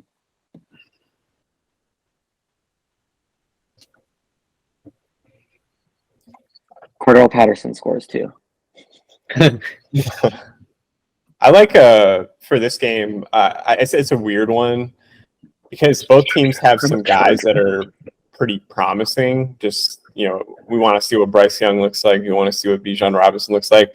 I think Atlanta is a little bit. I think they're a little bit more ahead in this process. I think they're just a bit more cohesive. It's going to be one of those like I have Atlanta winning 21-16. I don't think either team's going to light up the scoreboard. What I will say though is I think Desmond Ridder will be this year's kind of not Geno Smith because it's not anything close to the same situation, but I think he's going to be the guy this year that kind of catches people by surprise about how productive he is because things started to click a little near the end of last year for him, like at the very, very end. And I think like he never really showcased his running ability, but in college he was like a really big dual threat runner. And I think like, he's not like Lamar or anything, but he can definitely like move. And I'm really actually excited to see if they kind of unleash Desmond Ridder this year because I mean, it's, Atlanta could be a team that needs a quarterback in the draft next year if it doesn't work out. But I think he's going to be the guy that surprises a lot of people this year. So I have Atlanta winning week 1. I think Desmond Ridder is going to get more than just this year to show what he can do if it doesn't work this year. But other than that, I mean, I agree with everything else you're saying. I agree with Konnor. I have the Falcons winning 17-14. I think we'll see. I think that Bryce Young's going to have a good year. I think the Panthers might surprise people. It's just kind of like, if I went back and forth on this one, I wasn't sure, but I have the Falcons 17-14. It could go either way. I just lean towards the Falcons, just solely based off the fact that Desmond Ridder has at least a year playing under his belt. He's playing against a rookie in his first game, so he kind of knows what to expect over what Bryce Young might not. But other than that, there was really nothing overwhelming. It just was kind of a flip a coin situation for me, but Falcons 17-14. What are the expectations that you guys have for Bryce Young to contribute this year? I think he'll be pretty good. I don't expect him to break any records or anything, but I think the Panthers could be in the race for the NFC South for a good amount of time, just mainly because that division's not exactly the cream of the crop of the NFL or the NFC, but they have a good amount of talent on defense. They've got a somewhat okay team on offense. Nothing really jumps out. I expect he'll probably win Rookie of the Year, usually first overall quarterback if they're healthy all year and they throw for at least 3,000 yards and like 18 plus touchdowns. Usually they win it. So I expect him to win Rookie of the Year at least. I haven't been paying too much to Bryce Young. I mean, I've been paying a little bit more attention to Anthony Richardson for whatever reason. But I imagine that I could definitely see Bryce Young winning Rookie of the Year. But he's gonna get beat up a lot this season. That's about really where my thoughts are with him. Yeah, I think Bryce is going to be a good player. I don't think like he has the game necessarily that, or at least like the rookie year that might excite a lot of people. I think everybody's going to look at like Anthony Richardson or like some of these running backs that they might have more highlights this year that I think will end up swaying people to vote for them. But I think like long term, I think Bryce will probably be maybe has the highest ceiling just because I think he's so accurate as a passer that I think he's going to have less like lows. I think like he'll be more steady. Like some of these other guys like Richardson, you're going to see like a lot of volatility this year, but I think he'll actually be fairly consistent, being Bryce and maybe CJ Stroud too. So I'm excited to watch. It should be fun. Okay, next game, Texans, Ravens. I guess the talk about this one would more so be how CJ Stroud is going to play more so than,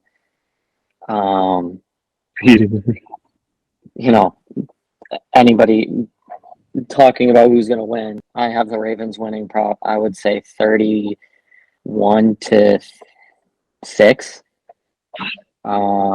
I expect CJ Stroud to throw a couple of picks. I expect Will Anderson to get a sack in his debut. I definitely think he'll give Lamar a rough time on Sunday.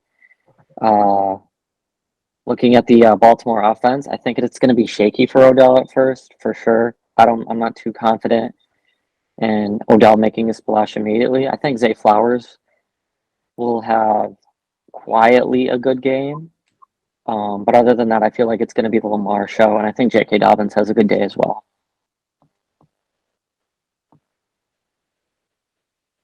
Yeah, I think Baltimore wins. Obviously, they're just based off of the Vegas odds. I think they're the largest favorites for Week 1. I think they're like minus 500 on the money line or 510, which is like significant.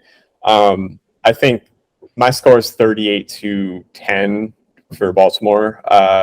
I don't love Baltimore's defense this year. I just think their secondary is actually pretty porous, and it might impact them against better teams. But I think this week it won't really matter. But yeah, so I have Baltimore winning. I actually think the tight ends is what I'm watching because Mark Andrews is still there, but like Isaiah Likely, I think they're going to throw a lot of 2 tight end sets out there. I think they're going to have Zay Flowers moving around. I'm curious to see how they work with Bateman and Odell and all them. So, yeah, I think it's one of those games where it might be, close for 2 quarters, just like closer than you think. And then second half, I just think the Ravens will pull away. Yeah. Well, I went into this thinking I had a little bit too much of a margin of victory for the Ravens. You guys outdid me. I got 28-10. I had a little bit of both of you guys closer to Zach's 31 and right on the money with Connor's 10. But yeah, I just not much to talk about other than the only thing the Texans are probably going to take out of this is how well Anderson and CJ Stroud perform, like Zach said. Otherwise, it'll be all Ravens all day. I guess the question I will have here is, what do you think? Well, obviously they hired D'Amico Ryans, right? So, what do you think the Texans defense is going to bring this year? I think they'll be top 15. Okay. I think Derek Stingley's going to take a step up. I think Will Anderson's going to surprise a lot of people. I mean, for what it's worth, given the situation. I think they'll definitely give up less points than they did last year per game. Mm-hmm. But that's about it. They'll get off the field more on third down. I think they'll bring effort for sure. I think they'll play hard. I think it'll help that they play in, I don't want to say the weakest division because that might be the NFC South, but they're not in a division with a lot of offensive juggernauts. So I think the team stats will be better. There'll be opportunities to get a lot of turnovers. And the points per game, I think, will be down. They'll at least be better than last year. But they still got work to do, but I actually do like a lot of their players. I think the growing pains mostly will be on offense this year because we really don't know what to expect from them. But the defense is going to be competitive, I feel like. Okay. Bengals and Browns. I don't think the Bengals. I don't think the Bengals will start as slow as they did last year. I think they're going to pick up right where they left off. I think Chase is going to have a huge year.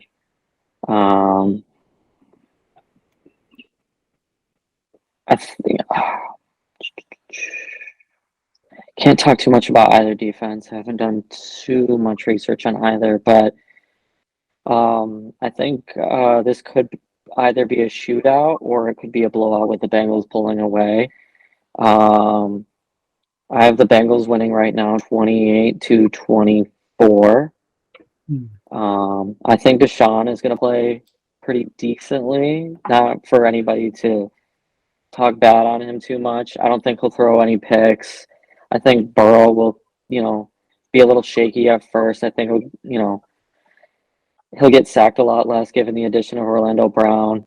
I think Mixon will have a good day as well. But other than that, that's all I have.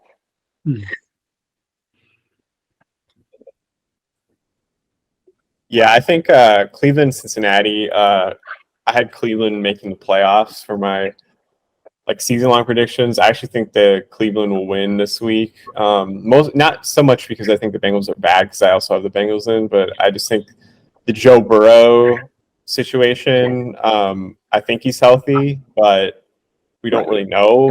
It's calves are tricky. It just gets weird. It'd be one of those games where I would probably, just to be safe, I would bet Cleveland +5 or something +3 just in case the Bengals won. But since I have to pick an outright winner, I'll pick Cleveland. I'll do 28, not 28, maybe 31-27, something along those lines. Because I think the Browns are a lot better than people were giving them credit for. I think that the last couple of years they've dealt with a lot of instability where they have to wait for a quarterback to come in after week 12, and I just think now that they have everybody there, and I think they're at home, so it's a good way to start the season. So I have 31-27 Cleveland.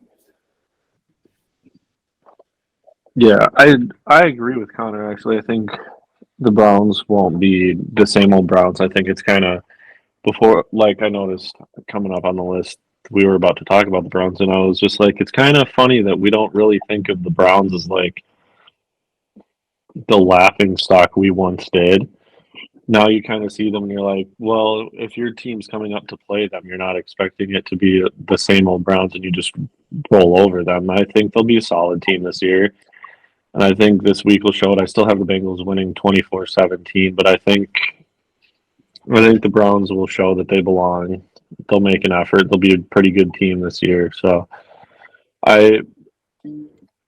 regardless, for the Browns' sake, couldn't care less about Deshaun Watson. Not going to get into all that, but the Browns are kind of a team you always kind of root for just because of how much of a disaster they've been. And just for the Browns' sake, I kind of want the Deshaun Watson thing to work out, regardless of how anybody, including myself, feels about him as a human being. But I do hope that works out. I think it will. 24-17, though. Bengals take this one. Okay, Jaguars visit Indianapolis to play the Colts. What do we have there? Just real quick about Cleveland, I just wanted to add one thing with that. I was just looking at theirs in last year. I understand that, but like it was, I don't know, just like as a general thing, I think they split the series last year, and it's like, you know, they won a game 32-13 with Jacoby Brissett starting, so I think it's going to be that might be the best game of week one, but I just wanted to add that. It could end up being that way, just how good both teams are.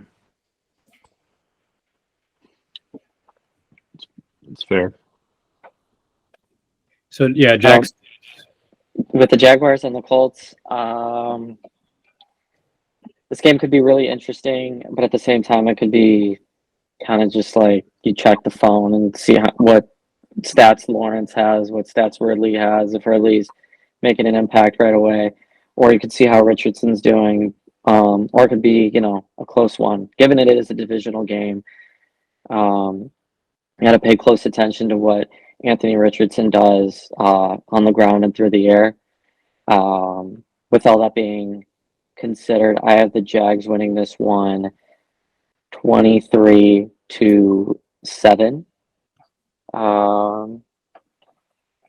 The Colts basically have no defense, which, you know, opens up the field more for Ridley and Kirk, as well as ETN. And Lawrence is, you know, going to have a wide open field probably all day.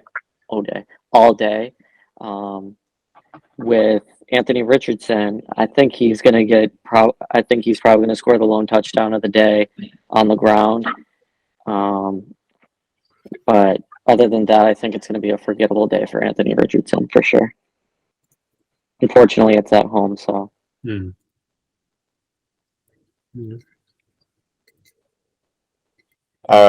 The Colts are interesting to me because if they had Jonathan Taylor, I think that they would make this game more competitive.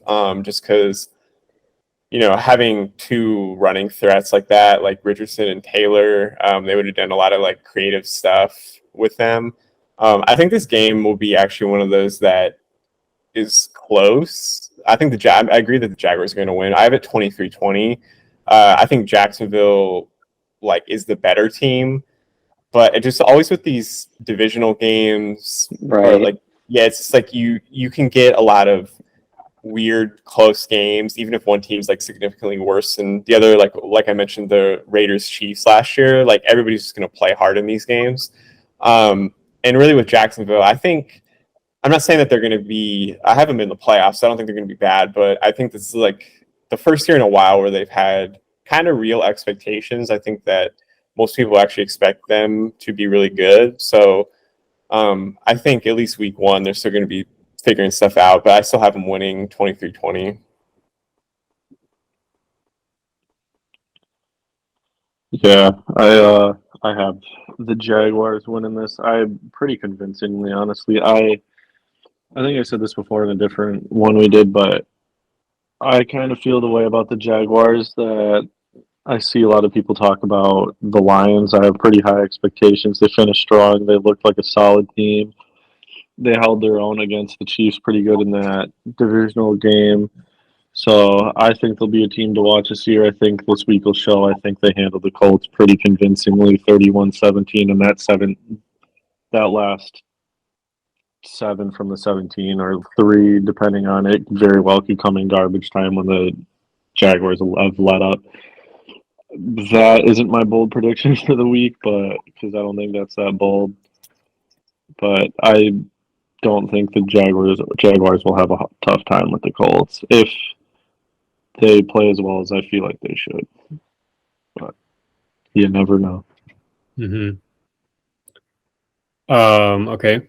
Moving on. Bucks Vikings. I think this one will be one of the more interesting games of week one. I don't think Madison is going to have that great of a day. I think everybody's expecting him to come right out of the gates and, rush for 100 plus yards. I think everybody kind of knows what to expect with Alexander Madison on the ground.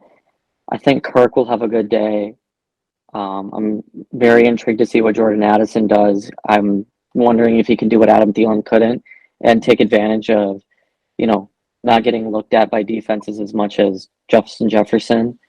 I imagine Justin Jefferson will have a good day regardless of what's thrown at him. It's going to be very interesting to watch that defense against Baker Mayfield. The Vikings typically don't play well against bad quarterbacks.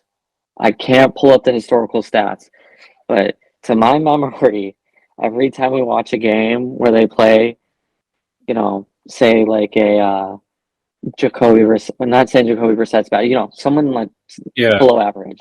Like a Jacoby Average, Brissett, below average, middle of the a road. rookie quarterback, Jordan Love even, like just the Vikings just don't play well.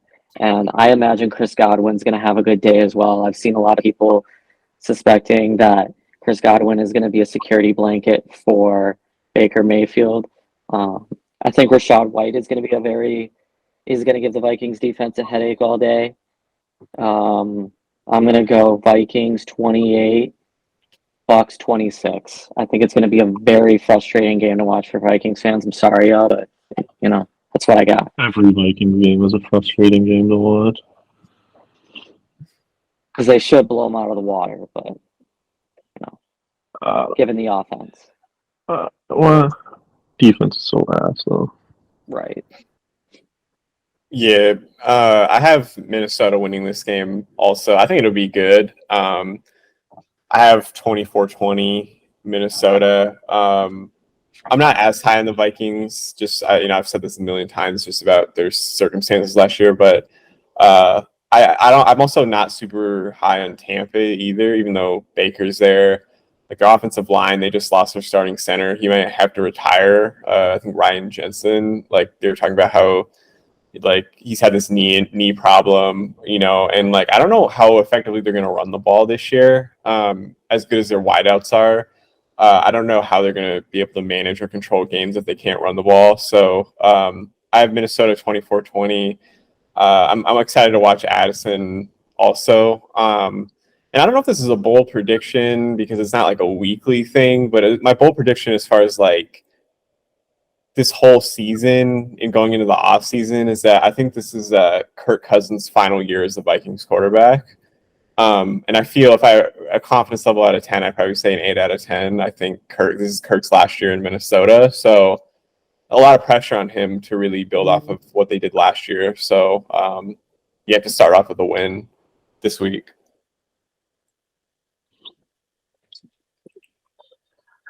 Yeah, I'm not very high on Minnesota myself. I think they'll be solid, but I think they're much better than the Buccaneers. No, I do not. I think they're better than the Buccaneers, but I don't think they're blow them out better than them. I kind of cheated on this decision because I'm just so back and forth with them being my team, feeling like they always lose, but always wanting them to win. I checked the line, and the Vikings were favored by 6. Felt like that was pretty fair. Went 27-21 Vikings to take this one. I think it'll be a struggle. They could get get to 27 in the last few moments of the game if they're anything like last year. But last year they kind of played with house money. They got lucky quite a few times. You'd be lying if you said otherwise. You don't win that many games by one possession without luck. And they played with fire, and you're not going to continue to get that lucky, especially in a new year. So even though I'm predicting them to this game, but simple 27-21 win for the Vikings. Not simple like it'll be easy, but Yeah. nothing crazy going on in that one. Next game, Titans going to play the Saints. Sorry if you guys can hear that. Yeah, Tennessee. I think Tennessee's going to be competitive this year. One sec. Zach, you're muted, by the way. I think Zach was talking. Oh, he was. Oh, Oh, no, bad. keep going then. Keep going then. I'm sorry. Go ahead, though, Konnor. Okay, yeah. Tennessee. I think Tennessee's actually going to be fairly competitive this year. Their coach doesn't let them. I mean, they're one of the teams that they never come into a game unprepared. They never come into a game with like bad effort. They're always going to play hard. I think New Orleans wins this one. I'm going to say, I don't know, 27-26. I think it's going to be a close game. I could see Tennessee winning for sure, but I do like the Saints offense. I think Derek Carr with Olave and Thomas, I think they're going to both have good years this year. The Saints defense also is really good, and the Saints in general, they have I think they have the weakest schedule in the NFL this year. So I think the defense is going to take advantage of that, and maybe not so much week 1, but I think they're going to start to gain confidence if they win this game. So I'm going to have New Orleans by 1 point this week.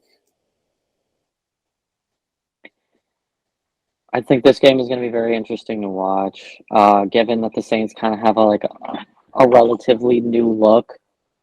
They still have a pretty good defense. They've added a quarterback, probably the most quarterback hope that they've had since Drew Brees. We're also going to see what the Titans are about with DeAndre Hopkins. We're going to see if Ryan Tannehill, can get back on track as the Titans QB1. I'm going to go with Saints 28-20.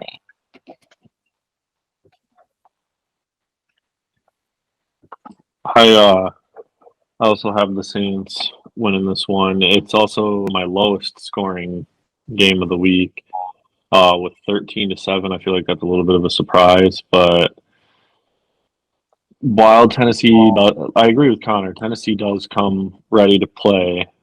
For sure, Mike Vrabel's a very good coach, but it feels like while they have had some identity offensively, and it's been Derrick Henry, they also at the same time been in this weird state where they don't have an offensive identity.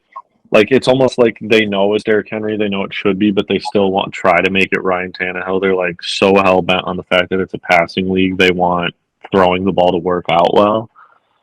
But I think with DeAndre, they're just going to try to get things to work, and maybe they might try a little too hard. But I don't see this one being much of a barn burner. I think 13-7 Saints is how this one plays out.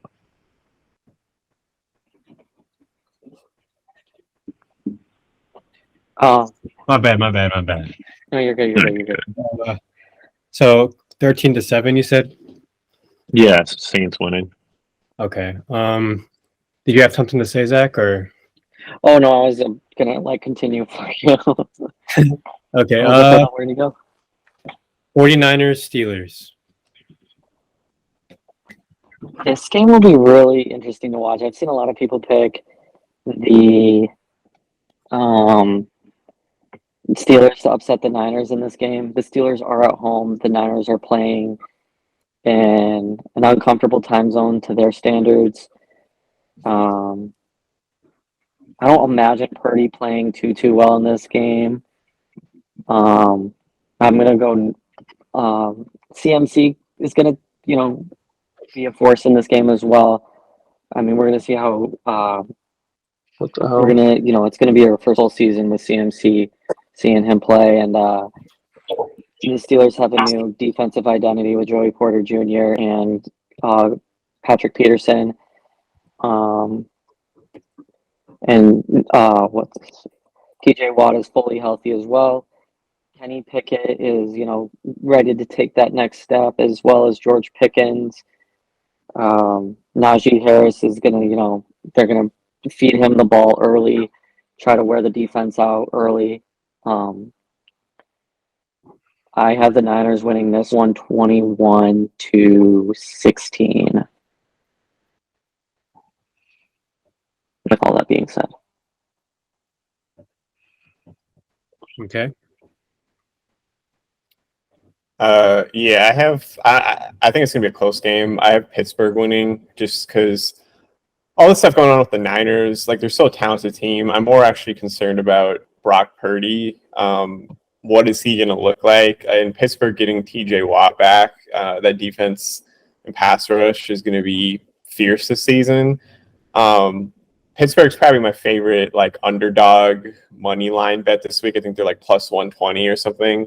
And playing in Pittsburgh is always hard for anybody. So I still think the Niners are going to be a good team, but I think Pittsburgh takes this one, and I think it's going to be not like Kenny Pickett's like breakout, because I think he's already had that a little bit in the preseason, but I think you're going to see Kenny Pickett kind of, I don't know, introduce himself and kind of show some stuff that like what he's capable of, like his ability to move and the running game for Pittsburgh with not only Najee Harris, but Jalen Warren and some of the other guys that they have. I think the Steelers get an upset this week, but given that everything that has gone on with the Niners, I'm not going to say it's not an upset, but I don't know. I think it's going to be one of those like kind of lowish scoring games, but I think Pittsburgh ekes it out at the end. What did you say the score was? About? 23-21. Okay. I also have this game being pretty close, but I lean towards the Niners on this one. I do agree that Kenny Pickett will come out, I think, playing really well. He was the only, not that this is a reason why, but he was the only quarterback taken in the first round of the 2022 NFL draft. And he didn't get off to a great start last year, but towards the end he played fairly well. And then in the preseason, I think with him playing quarterback, they had 5 touchdowns and 5 possessions with him playing, something like that. So I expect him to play well. I just don't expect it to be enough to beat a team like San Francisco. I think we, in this game, we realize while Pittsburgh could end up being a good team, the 49ers are who we expect them to be, and that's a contender top team in the NFC, and they just take care of business 20-14 and beat Pittsburgh in Pittsburgh. Hey, so next game, Cardinals, Commanders.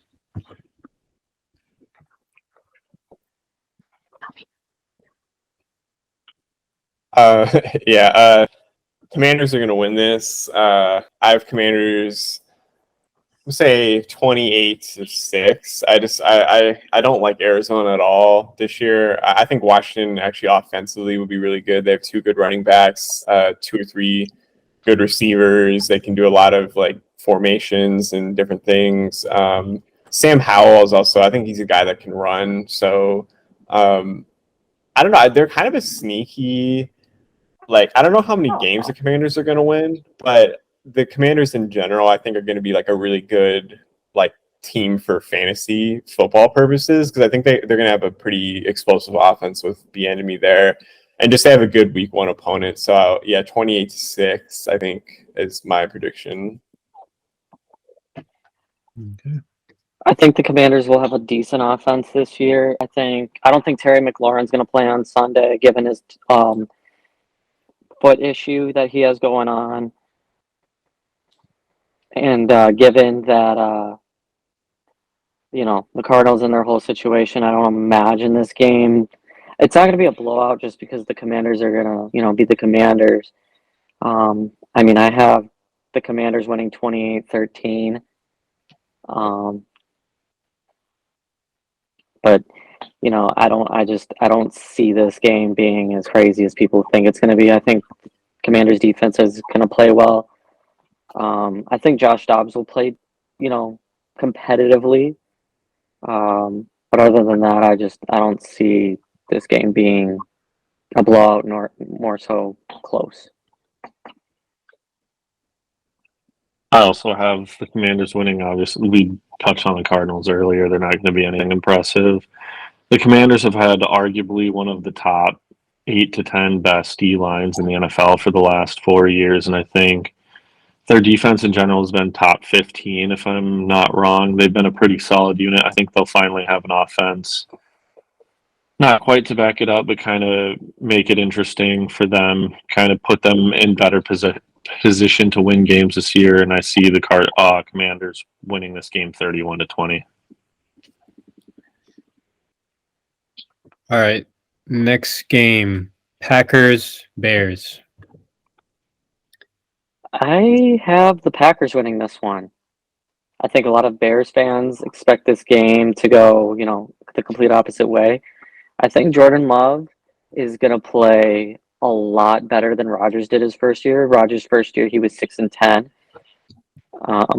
For his first year as a full-time starter, I think Justin Fields will be too much for the Packers defense to handle. The Packers defense isn't too good in terms of stopping the run. I think the pairing between Justin Fields and DJ Moore will kind of be stale at first, for sure. But at the same time, I still expect, the Packers to kind of just have everything together. Matt LaFleur is still a good coach. I'm going to take the Packers 17-9.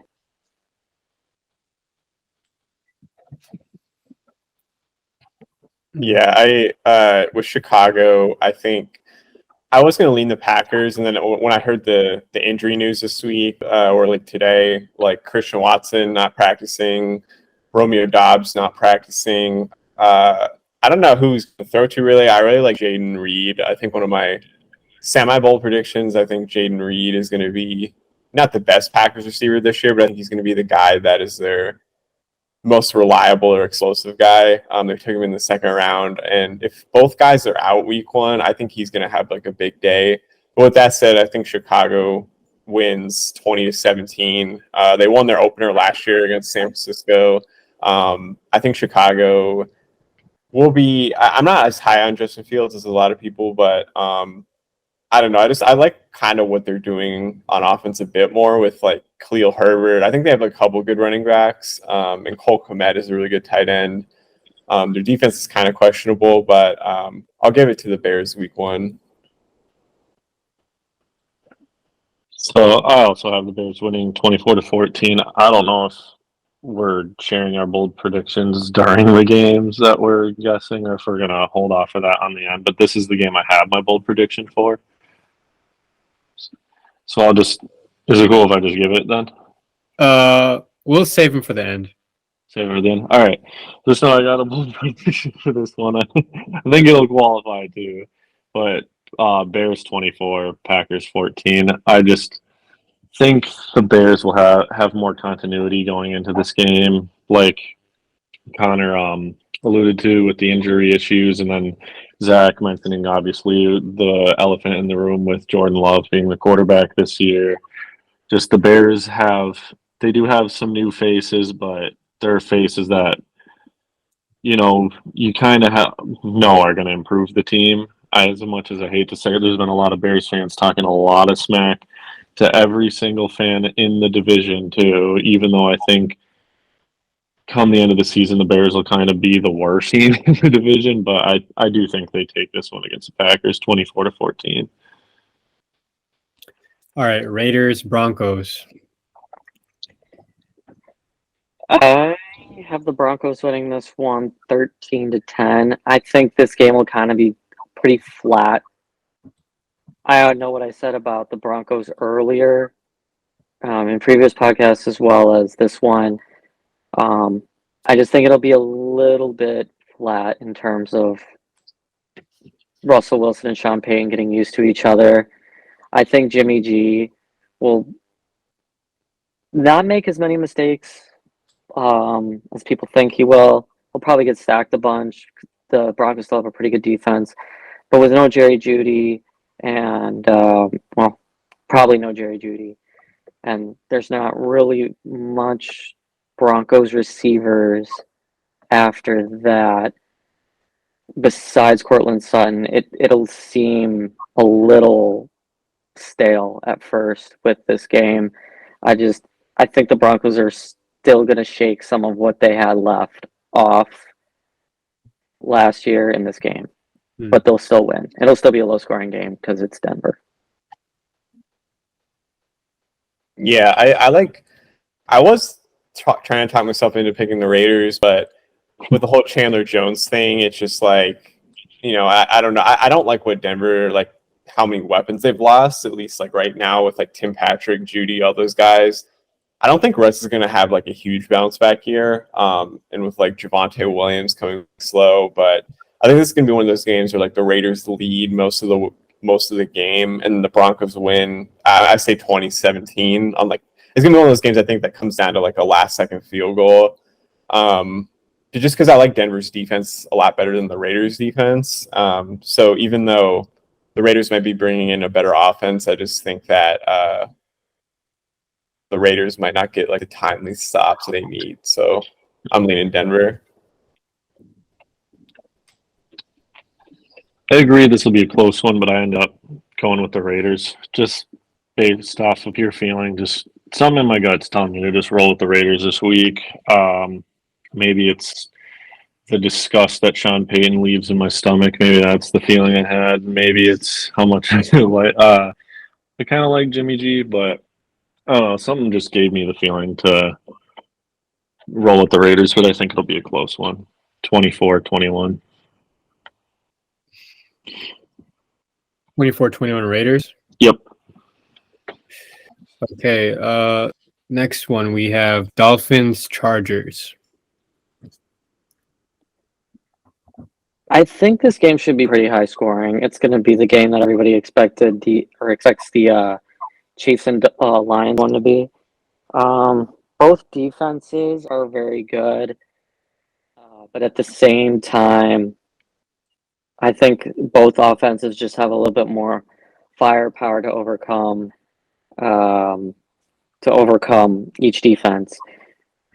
I'm surprised the NFL scheduled this game so early. I guess they were afraid of either one of these teams disappointing throughout the season, and also the fact that it's not in prime time. But at the same time, I'm going to have the Dolphins winning this 138-31.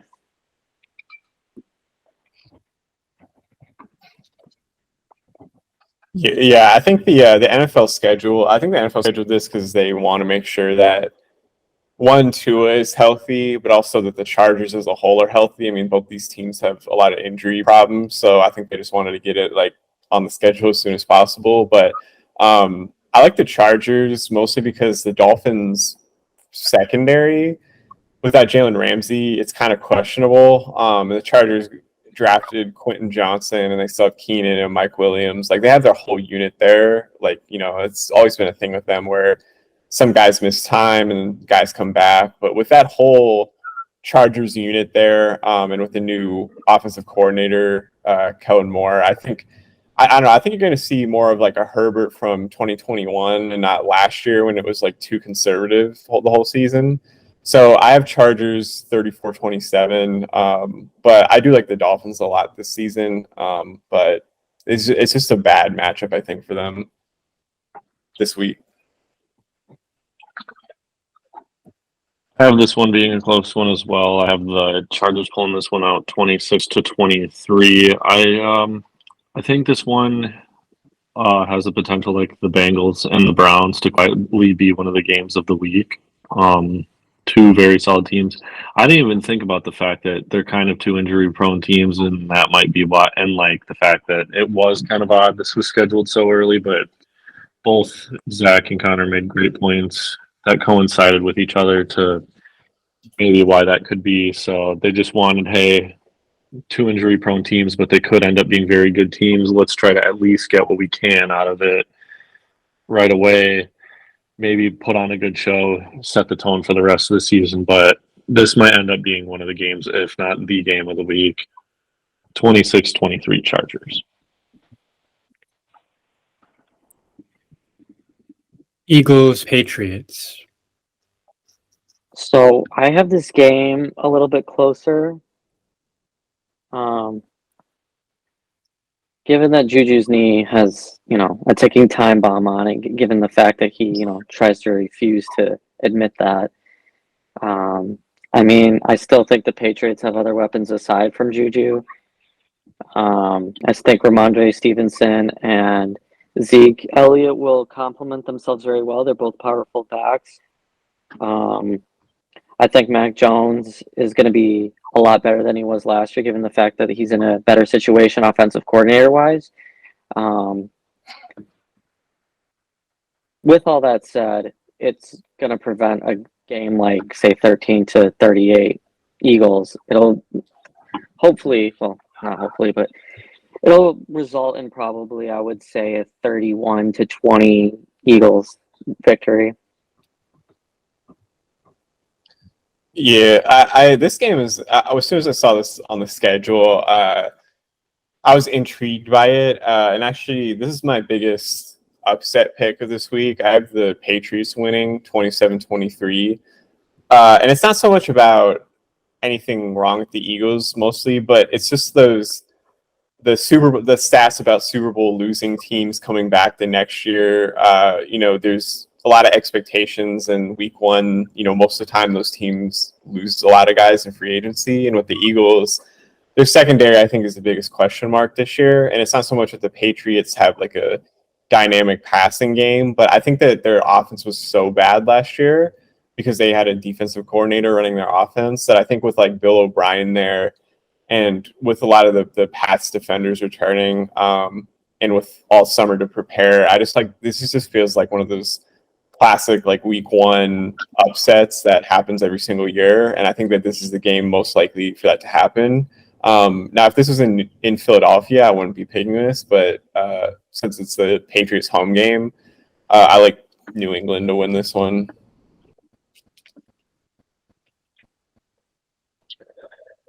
I have the Eagles winning, but not in very convincing fashion. 20-18.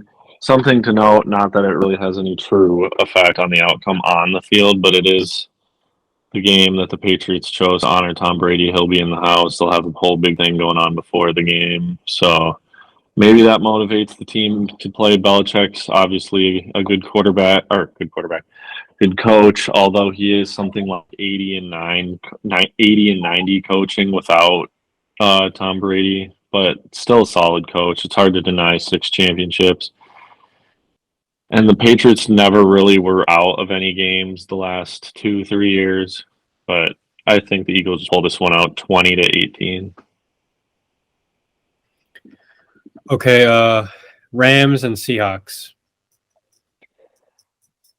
I have the Seahawks winning this one probably 20-7. The Rams are most likely going to be without Cooper Kupp. The Seahawks, I would imagine they're going to pick up right where they left off last year in the regular season.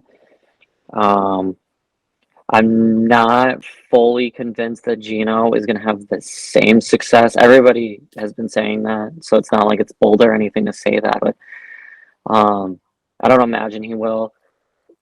When the Rams don't have the guys on their team, they don't play well. I mean, we saw that all of last year with Stafford being hurt, Kupp being hurt, and Aaron Donald, being was he hurt? I don't remember him being hurt too much, but anyway. He wasn't himself for sure, at least. You could put it that way. I expect a decent year from Akers. But with that being said, I mean, the Seahawks, they have a two-headed monster in the backfield. They have a three-headed monster on both sides of the field at wide receiver. And as long as Geno can, continue his momentum from last year, I think they'll have a pretty good year, especially during this game. So 20-7, Seahawks. And just looking at the injury report, I think it looks like Jackson Smith and Jigba will be back. He just had surgery last month, so that's pretty crazy as well. Yeah. He might not be as effective, but I think DK and Tyler Lockett will still make up for everything else. Yeah. Yeah, I have Seattle also. Seattle just, I think, is a better team. The Rams have a lot of holes just because of the, how many guys that they've shipped out and their lack of draft picks and stuff like that. They just have a lot of holes everywhere. Matthew Stafford, I think he's healthy, but there's retirement hints about him. How much longer does he have to play? All that kind of stuff. Yeah, I have Seattle winning 27-10. I don't think the Rams are going to be super bad because they still have some good players, but without Cooper Kupp, I mean, you're relying on a lot from the run game and Van Jefferson and all these guys. So, and Seattle's just loaded. I think Seattle's defense is going to be really good this year, and their receiving core, 1 to 3. I mean, you can match that up with any other team in the league, and I think maybe only Cincinnati probably has a better trio than that. But Jackson Smith and Jigba would be an immediate contributor for sure. This one was just simple for me. I just felt the Seahawks were the better team. They're playing at home. They're not overwhelmingly better than the Seahawks or the Rams, in my opinion, but it was just this one was pretty easy for me. 21-17 Seahawks.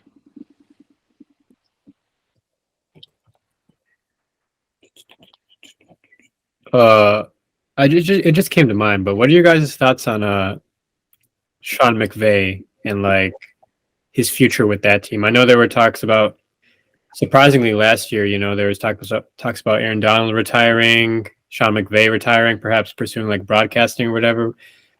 What are your thoughts on Sean McVay and his future with the Rams? I just don't think that Sean McVay is,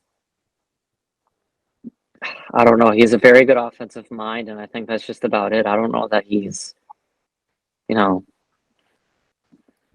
can turn guys into stars. Cooper Kupp was there before he got there. Matt Stafford was already good before he got there. Or Matt Stafford was a star before he got to LA to be with Sean McVay. Same with Aaron Donald. I mean, I think the Rams have a very good front office, and I think Sean McVay is a very good play caller, and that's just kind of it. Well, Jeff Fisher, to be fair, he took the Rams to the Super Bowl twice and won it once with a similar, if not the same roster. Well, definitely not the same roster, but a very similar roster that Jeff Fisher had. And Jeff Fisher, they were just ass under Jeff Fisher. Yeah. It was in 2017 was McVay's first year, and there was an immediate difference. Right. So. Yeah, I think. Yeah, go ahead, Christian. But I think he likes attention a lot. So he's going to be one of those guys that it's going to be a will they, won't they situation with him retiring. I think chances are he never really said anything about broadcasting. Whoever just started those rumors, I think it was after last year's Super Bowl. It was right after they beat the Bengals in the Super Bowl. I think that's when the rumors kind of started. And it was just people probably were well, what else does he need to accomplish? He's so young too. Being a coach takes a lot out of you. Why not be a TV personality? And then people kind of look at Sean McVay and they're well, it's kind of right up his alley. Maybe he does want out. Because I think anytime he's been asked, he's I love what I do. I don't ever think about not doing this. I mean, I think he's implied maybe I will, maybe I won't. But I don't think he's ever really given any reason for people to think he won't be back. But I remember when the Rams were good in 2017, and I realized how young McVay was. I'm like, they're so lucky he could be their coach for the next 40 years, and they'll be solid because of it. But then it's like 5 years later, and it's like, will he, won't he retire from coaching? That's just wild. Yeah, I think with McVay, he was like the youngest. He's been like the youngest coach in the league now for like 5 years. I don't know if that's still the case, but like he got hired. He definitely was when he was hired. Yeah. Yeah, he was like 30 or something like Kevin that. Something O'Connell maybe crazy. right now. Who? Kevin O'Connell maybe. I think O'Connell's older than him. Oh, is he? He might be. I don't know for sure. Not sure. Yeah, I would say it's crazy to think that, but like I think McVay actually. I think those what do you call it? The broadcasting rooms. I think they're real because if you ever hear him in interviews, I think like he actually could be really good on TV. Like he explains stuff pretty well. And if you remember, like his mentor was John Gruden. Like he came up in the Buccaneers John Gruden staff, and Gruden also retired like relatively. I mean, he was fired, but like he was still relatively young when he got into broadcasting. And I mean, John Madden was like this too way back in the day. So it's not. I actually could see it if things go really south this year, and Fox or CBS or NBC throws like $100 million at him or some crazy number where you don't have to coach and deal with the stress. I think like I give it like he a would point, fit in great. That's a great point. Mm-hmm. So O'Connell's a year older. What was that? O'Connell's a year older. You're older. Okay. So I don't want to harp too much on this, but like the Rams, obviously went all in for that Super Bowl win a couple years back with the trades and everything, the players they acquired, high profile guys. Do you think that's like a successful or like a formula teams should follow if they want to be competitive? Selling your soul to the devil, basically. Yeah, You kind I of don't give up a think lot so. for 1 year of success. Like, yeah, you basically buy a ring for the year, but then we look at the Rams and they're screwed for who knows how long now. They don't have first round picks and all this stuff. It could be case by case, but in this example, people always give fans hypotheticals. What would you give up for your favorite team to win a Super Bowl? And the Rams did it for real. They gave up what people probably would say they'd give up to win a Super Bowl. And now they might not be good for another 2 to 3 years. After I just got done saying McVay was a good coach. But you need talent. You couldn't bring in the Minnesota Gophers and throw them into Rams uniforms, and just because McVay's a good coach, they'll win games. You need talent. Mm-hmm. Yeah, I think you do. I think if the ring was worth it, because if you ask like Lions fans or, even you like a lot of you guys like Vikings fans, teams that have either never won the Super Bowl or have won a Super Bowl like way back in the day and they haven't won one since then. Like if somebody said like, hey, we'll give you a, odds on chance to win and go all in this year versus like just worrying about what happens 3 years down the road, because you're going to be bad eventually. Like no team's ever good forever. So why not try to win a ring? Like, do you think like the 49ers, this core, like, they want a championship really bad and stuff. So, they're going to do what it takes to try to get it. It's really hard to win a Super Bowl. So if you're able to win one, like you Konnor swayed me. I changed my mind. Yeah, just go all. I would kill for the Vikings to just do that. Actually, we've been bad before, and we're going to be bad again. Konnor makes a great point. My mind just changed. I don't know. So serious, by the way. I honestly, yeah. Like if you're in a position, you got to make moves. The point is to win this year. You can figure it out. Like Konnor said, you're going to be bad again at some point. If it's sooner rather than later, who cares? The name of the game is to win. And if you have winning right in front of you, just go for it. Okay. So I can respect it then. I don't know. When he put it that way, it made perfect sense to me, because it's like trying to build something for a lot of teams hasn't worked, but going all in like the Rams did at least got them one ring. So I would totally agree. You know what? Make those moves, get your ring, figure it out from there. True. But they did go to the Super Bowl before all that, I think, right? So that Patriots Rams Super Bowl, I don't think they made any big moves prior to that. They had Jared Goff. They didn't have Stafford. They didn't have Ramsey. I think they had like Marcus Peters maybe they traded for, but like, they had their core, I guess, that McVay kind of came in with. I know the first year they were pretty bad, but the second year they go to the Super Bowl or they go to the wild card, I think they lose to the Falcons, and then the year after, I think that's when they're competitive. So I think they could have built something from there, maybe not make those trades and eventually, go to something greater. But I guess for them, it's more about the after effects of winning that Super Bowl with everything that happened. Because I don't think anybody expected them to be as bad as they were last year. Yeah, Going that's true. And like you said, that core, and then I think that's what Konnor was trying to say, though, is like you have it in front of you. All you need to do is make these moves, and you're probably going to win the Super Bowl.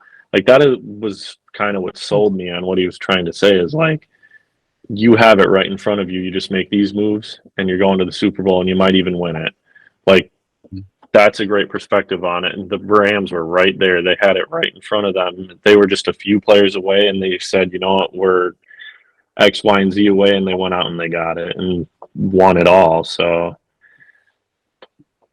I know before the Patriots Super Bowl, they got Ndamukong Suh, I think was the big guy that they got. And then the Ram and Brandon Cooks too, I think. Right. And then the one recently was like Jalen Ramsey was like the big trade. But with McVay, they kind of had it. They realized like McVay could like elevate the team. Like a guy like Robert Woods was really kind of like an okay receiver before McVay got there, and then he turned into like a really good receiver. So they realized like they had the coach and then eventually the quarterback, and then everything else kind of fell into place after that.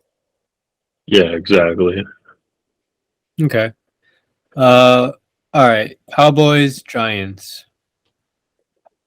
I have the Cowboys winning this one 23-20 in overtime. I'm not too high on Saquon or Danny Dimes. I think Jalen Hyatt will have a pretty good game.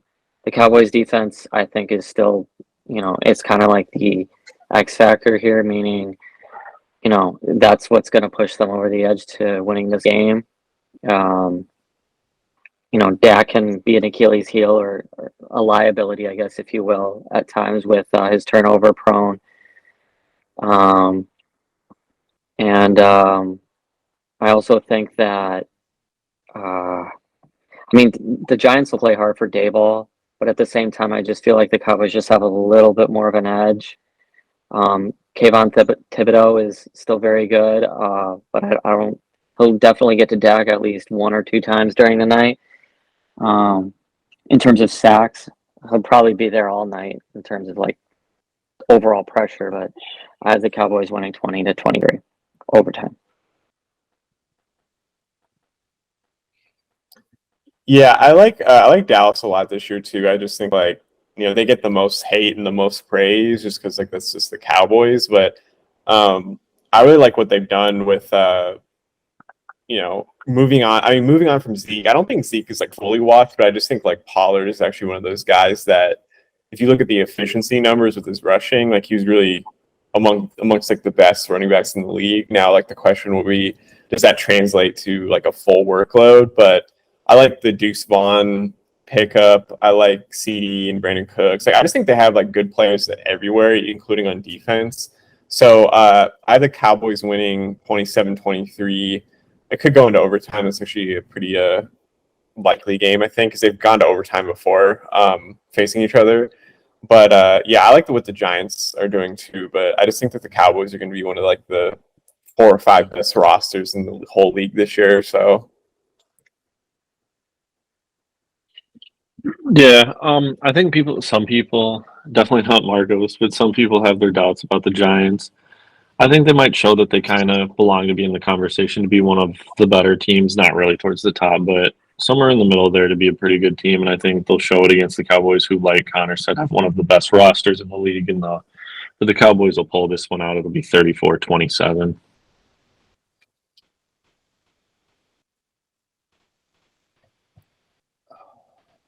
Okay, and Monday Night Football, Bills and Jets.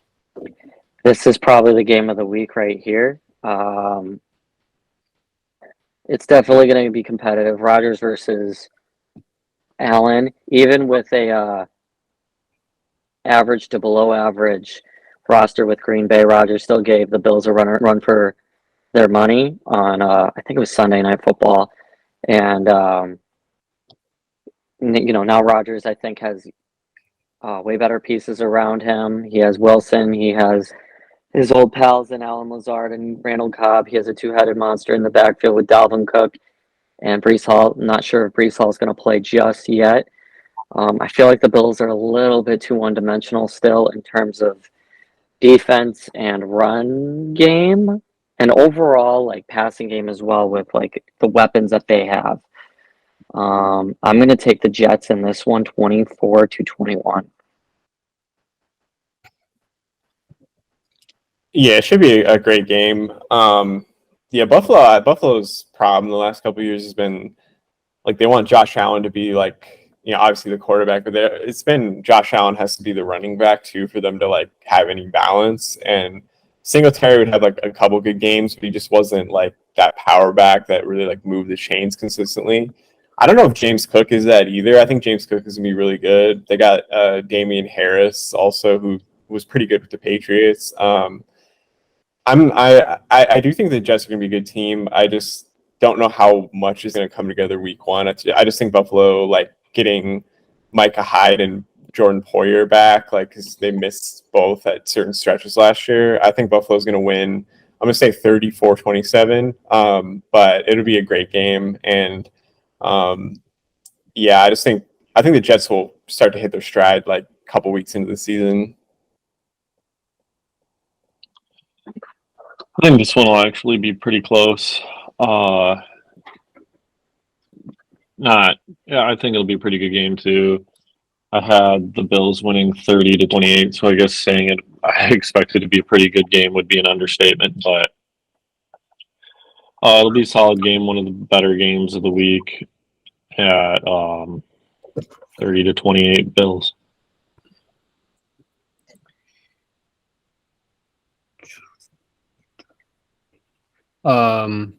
One question I had is, so the Jets have a pretty tough, I think, first 6 weeks of their season. How do you think they're going to fare? Do you think there's going to be any early season struggles in terms of meshing, Aaron Rodgers with that offense? Or do you think they're going to hit the ground running? I mean, if they win this game, that'd be a statement win too.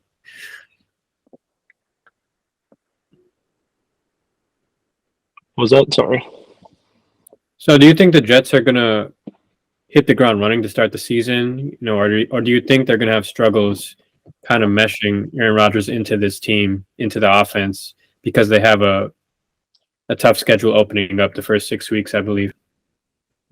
Due to the fact that they've spent the entire offseason together, so that's good. Rodgers is used to the system. Nathaniel Hackett and him are really close. So I don't expect there to be any growing pains there for Rodgers.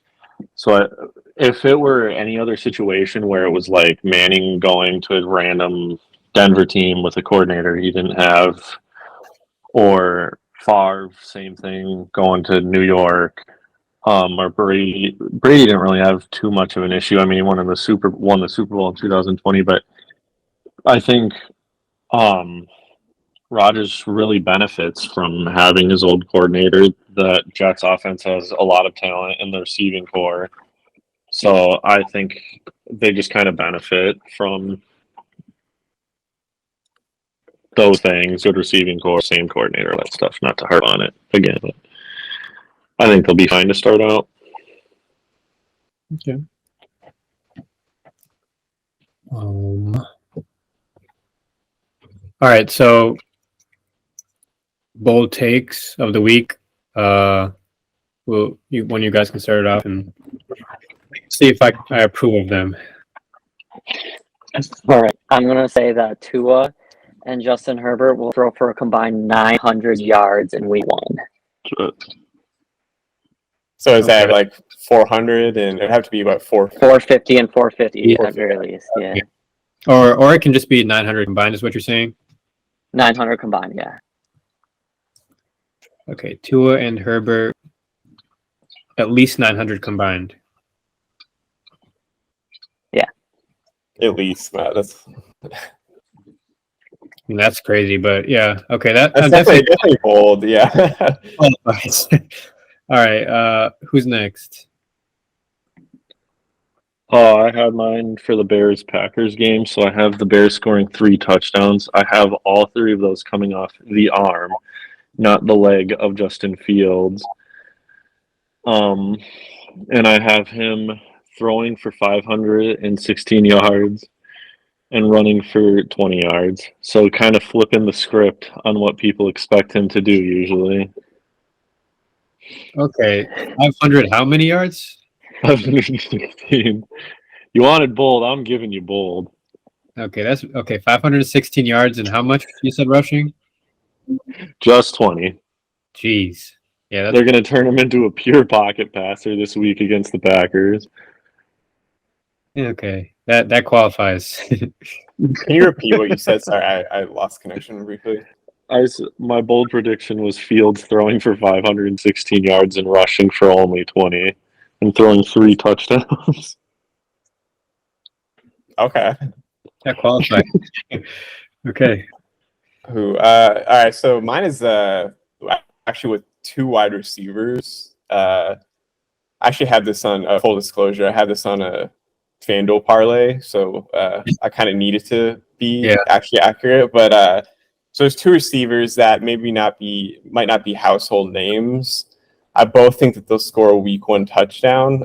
First is Isaiah Hodgins of the Giants. There's a lot of buzz about Hyatt and Harris Campbell and Waller and all these guys. But Isaiah Hodgins, the last 5 weeks of last year, really emerged as a Daniel Jones go-to target. And I think he's that safety guy. He's not flashy. He was picked in the 5th or 6th round, but he's really, really good. So I think he scores a touchdown week 1. And another guy who is way under the radar, unless you watch college football a lot, West Coast college football, you probably don't know who he is, but Puka Nacua, who's a rookie receiver for the Rams. He went to BYU, but he bounced around a bit. Somebody's got to step up for the Rams, and Puka Nacua has been lighting it up in camp, and I just think he's better than everybody else they have. Van Jefferson's a deep threat. I think Puka Nacua and Isaiah Hodgins will both score a touchdown week 1, and I think I'm not going to do yards, but I think definitely both of them could have 50 yards. But just for this, I'll say both score a touchdown week 1. Is that bold enough? I don't know if that. I had to look up who that second guy was, so that's definitely bold.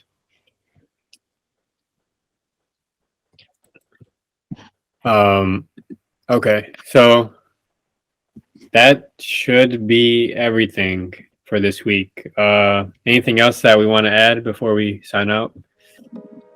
No, I'm good. I'm pretty satisfied with my bold prediction. Everybody's good. Yeah, Okay. I'm feeling good. Great. I'm Okay. feeling bold. We will, see you guys again for week 4.